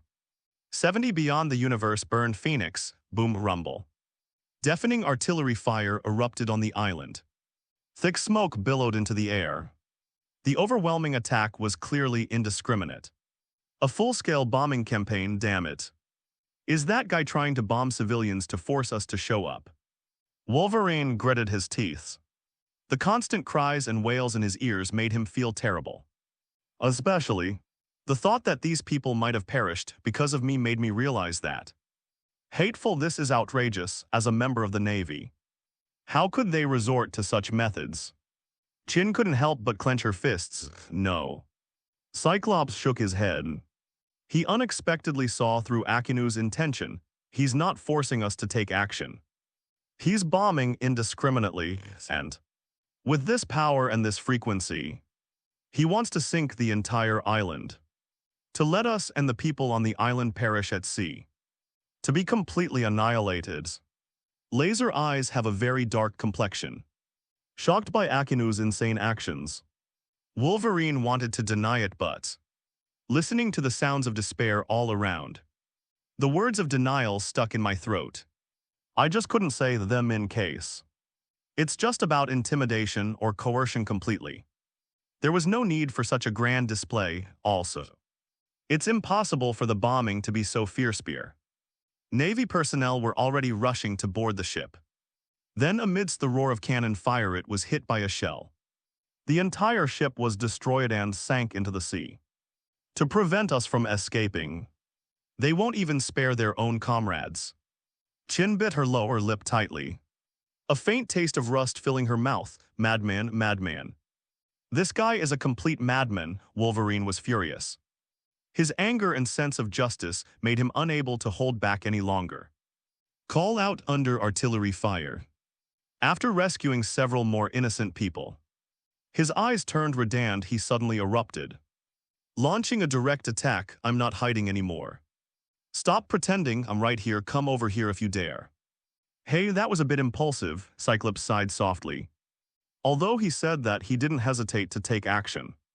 Tactical goggles activated, auxiliary devices engaged. Lightly touch the panel with your finger. Boom. A terrifying power erupted from him, and I. Chin pursed her lips and, not daring to show weakness, rushed forward as well. The telekinetic power erupted completely. An invisible aura emanated from her, raging outwards. Telekinesis control. The laser beam caused widespread destruction. Sharp claws strike down any fish that slip through the net. The three of them worked together.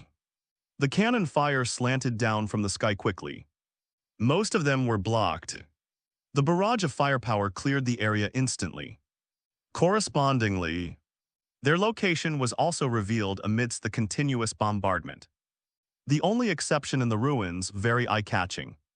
Warship deck, haha tilde. Looks like the little mouse in the ditch can't hide any longer. Akinu's lips curved slightly.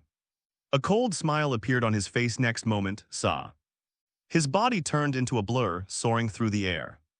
6 styles shaving, 6 styles moonstep. As a naval admiral naturally knows the 6 powers. A basic martial art and is even very proficient in it. Every gesture, it's downright shocking. Kizaru, also an admiral, can transform into light particles and arrive in a flamboyant manner. Riding on cannonballs. Akinu, whose strength is in no way inferior, of course. This scene can also be achieved through similar means. Boom, shells rain down from the sky this time. It contains more than just a powerful gunpowder explosion. Even more danger, Laser Eyes' exclamation rang out. Shouted out the moment your inner alarm bells go off, but it's still too late. Sheila. Before Wolverine could react, he was hit by extreme heat. Pluto above the shells. It's not just highly explosive gunpowder, there's more. Akinu wearing a suit. His white navy coat billowed in the hot wind, revealing a red floral shirt underneath. Make a fist with your right hand and swing it forward. The power of the lava fruit erupted, unleashing terrifying lava energy that transformed into flames that swept across the land.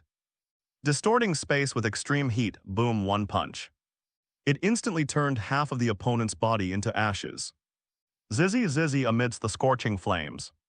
The powerful healing factor operated frantically, finally giving Wolverine a glimmer of hope. His flesh began to writhe and recombine, and his shattered skeleton began to recover. Especially for Can after timely treatment. Her condition quickly improved, and she regained some of her fighting strength. His face was unusually pale, obviously Evan Wolverine, with his abnormally strong regenerative abilities, would be in bad shape if he took a heavy punch from Akinu. Fortunately, he attacked Wolverine. If it were the fragile Cyclops who suffered such a severe injury, let alone continuing the fight, it would be questionable whether he could even stand up and catch his breath. After all, he enhanced only the laser power, not his physical strength. Humph. Akinu wanted to press his advantage, but laser eyes, realizing what was happening, brushed over quickly. The scarlet laser beam carried an aura of danger. Hess. Are you rushing into your deaths? Looks like I'll be the one sending you to hell. Akinu's hand was engulfed in flames. He uttered his lines. They unleashed their true power. The volcano roars. A terrifying lava catastrophe has descended. Hiss. I have to admit, this bastard is a piece of trash. But he's really strong, brutal, absolutely brutal. He blew half his body apart right off the bat. Luckily, it's Wolverine. Gulp. This sense of oppression is too strong. I was typing this through a screen, and my fingers were shaking so badly, can you believe it? The internet exploded instantly, regardless of Akinu's figure descending on missiles. Still, after making their appearance with just one move, Darkheid, he managed to take away half of Wolverine's body. It was all astonishing, overbearing strength. There was also an overwhelming sense of oppression. Even through a screen, it's captivating, absolutely. So domineering previously, he was condemned by countless people for his cold-blooded and ruthless actions in ordering the bombardment. Just now, public opinion has reversed again. His arrogant demeanor and domineering attacks have won him fans incredibly quickly. Especially, his appearance announced the attack that signaled his arrival. If the opponent chosen is not Wolverine but Cyclops, he had half his body destroyed. They could declare him dead immediately this battle. It is also possible to announce the end in advance, but even so, it doesn't affect the result, a battle. Not just a pointless struggle. Is this the prestige of a naval admiral? Nick Fury's gaze sharpened slightly, have to say. Akinu's full power burst of energy truly shocked him. Unlike my dad's. It seems funny, but it's actually magic that defies logic. It's also different from the Holy Lord. The 12 talismans come together, possessing the power of a cunning snake, Akinu's power. It was his powerful punches and kicks, forged from the lava of a volcano. It is easier for people outside the live stream to understand. It's also easier. I felt the oppressive feeling of facing him directly, and a sense of powerlessness. X-Men were doomed. Nick Fury shook his head, losing hope in the outcome, and spoke with certainty. Wolverine couldn't even withstand a single blow from Akinu. And laser eyes. The X-Men's strongest attacks never hit vital points. They were always dodged by Akinu's observation haki or by his elemental transformation. Even when they did hit, they only caused minor scratches. Before long, he recovered easily. Despite his seemingly ordinary appearance, Akinu is actually an invisible humanoid Tyrannosaurus Rex. Both of their strongest combatants were defeated and killed. Could it be? Are we still counting on the remaining support characters to carry the team? Should we use Chin's telekinesis to imprison him? Or should we heal him to death? Stop it. This joke isn't funny, that's all. Is it over? Superman clenched his fists and a glow surged from his skin. Anger dissatisfied. A guy like Akinu who treats human life like dirt, he doesn't even look at it. Can justice obtained through indiscriminate killing still be called justice? Damn it, I wish I could be in there. Superman gritted his teeth, seething with resentment. As his heart pounded and his blood surged, a terrifying power seemed to be brewing and compressing within him. In a daze, it seems to possess a greatness as boundless as the sun, and a vastness as enduring as a star, the surrounding space. They were all forced to collapse inward, from an angle that even Superman himself didn't notice. His eyes were fixed on the live stream, quietly. The color has changed. The dazzling golden light was like the blazing sun in the sky. Okay, what terrifying power, this feeling. Is like the sun rising on the earth. Odin's pupils contracted. Look. I couldn't help but look towards the central courtyard of the Nine Realms. A terrifying energy tide, although he held back. As a local powerhouse, he was even more able to sense the terror within. Just like a star, just like the sun compare. Taking into account the power of restraint, it should be said to be even more terrifying than facing the sun directly. Even those who have been through countless battles, even Odin, who had never feared conquering the Nine Realms, couldn't help but feel a sense of apprehension. He is the top leader of the Nine Realms. I was just thinking of using Heimdall's all-seeing gaze to investigate. But next moment, the unexpected turn of events during the live stream instantly dispelled his hopes. That's that kind of power, actually. It really happened. Odin's pupils contracted, and his single irradiating golden light nearly exploded. Appeared in the end, it still happened. Professor X watched the live stream and spoke excitedly, his tone carrying a hint of something unfathomable. His face showed a complex expression. It's hard to say whether I'm happy or worried, Professor. Storm, standing nearby, turned her head with concern. It's okay, Professor X shook his head slightly. His expression calm, but a hint of worry remained in his eyes. Thump. Under Akinu's domineering attacks and relentless pressure, Cyclops and Wolverine quickly fell one after the other. There are no corresponding three-color haki techniques. Dealing with Akinu in his elemental form is extremely difficult. Forget it. Even with targeted research and the learning of some powerful techniques, the outcome remained unchanged. Too little time. The beginner level is far too rudimentary compared to Akinu's. It's utterly ineffective. It's just a futile struggle. It seems. Today it's my turn to send the three of you to hell.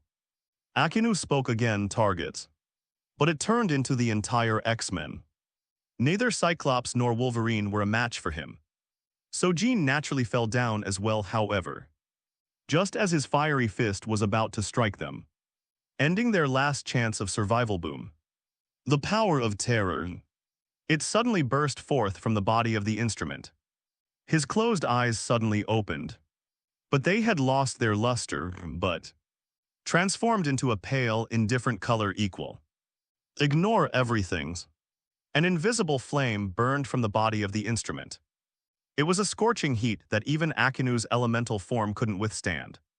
Sparks bring life to the universe, but flames will ultimately destroy it. Moon. The power of the Phoenix. The observer suddenly stood up from his seat. The little man's face showed a hint of inexplicable horror. Did not expect this seemingly ordinary mutant. Actually, does it contain the power of the Phoenix that transcends the multiverse?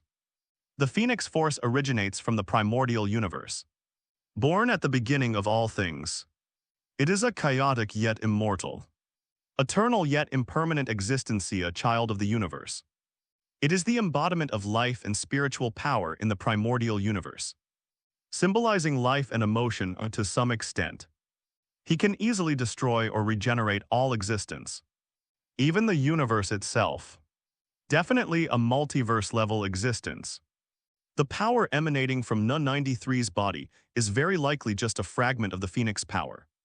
Yet its strength is beyond imagination. Definitely top tier in the universe. Even observers must treat this with utmost seriousness. From the power of the higher latitudes, Ancient One's pupils contracted. She sensed an aura on Jean that was even more terrifying than Dormammu's dark essence. As if a lay wisp of energy. Then you can transcend the universe, she. They even heard the lament of the river of time. As if even the intangible concepts were in awe of his approach. However, just as countless bigwigs were shocked by the power of the Phoenix, the connection point of the spirits and minds of all things that exist or will exist in the future in the multiverse. Okay, my power has been activated, but why can't I sense the other person's location?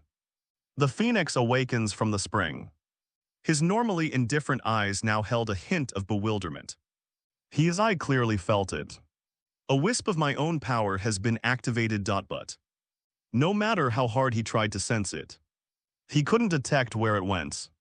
The wisp of power seemed to have vanished. This unscientific, it's not magic.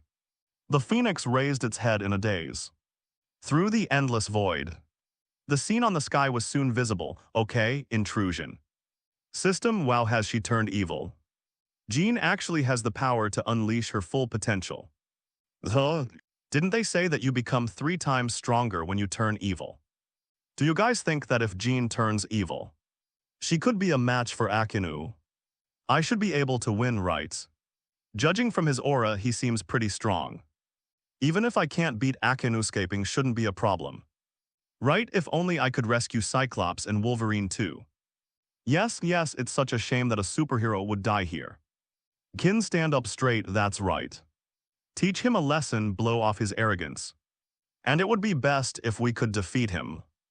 Unlike the well-informed big shots, the onlookers were still watching the spectacle, speculating about how strong Jean would be after her transformation and whether she could defeat Akinu. But next moment, footage from the live stream. But it completely stunned them. A victory.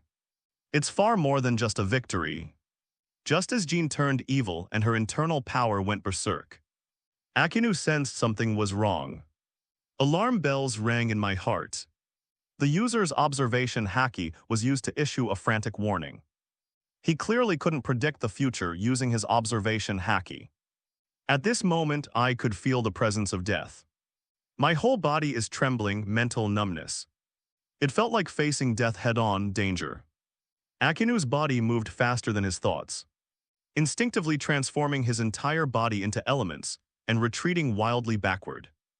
Turning into a streak of fire, he unleashed all 6 techniques he had mastered, along with the ultimate martial arts secrets, using every means at his disposal to increase his speed even further. When you come, how cool it is to step on a missile just now. The more humiliating it is to retreat hastily, but it was still too late. 71, the true terror system see him. Like a floating particle seeing the blue sky shilaboom. Invisible flames danced in the void, air blast. A deafening roar erupted, danger. Akinu's pupils contracted and he retreated in a blur. The fallen zither suddenly rose from the ground. A terrifying psychic force lifting her into the air, hum tilde. Invisible ripples emanate outwards, it seems harmless. Actually, yet it contains a terrifying truth that leaves one speechless. Matter collapse, particles dissolve. Everything that exists, whether tangible or intangible, vanishes in an instant. Iron block paper drawing. All martial arts skills seemed utterly ridiculous in the face of such overwhelming power. Absolute power enough to crush all the fancy stuff. Even the seemingly invincible Logia-type devil fruits, when transformed into their elemental form, appear exceptionally fragile, just like paper defense. It breaks when you poke it. What? A sound of pain rang out. Illness, Akinu endured the pain, suppressing his voice, and his breath seemed to be tinged with blood. Fire streaks across the sky, until it disappeared into the horizon and became a black dot in everyone's sight. He was finally freed from elementalization. The horrific state of his body was astonishing. Left arm disappeared, originally healthy hands. Half of it was forcibly removed, leaving the left side completely empty. Not only was the arm gone, but even the sleeve was no longer there. There wasn't even any blood at the cuts. As if his left arm had never existed. It's just like someone forcibly rubbed a part of it off my body with modeling clay. Illness, Akinu struggled to breathe. His forehead beaded with sweat. Compared to the pain of losing an arm,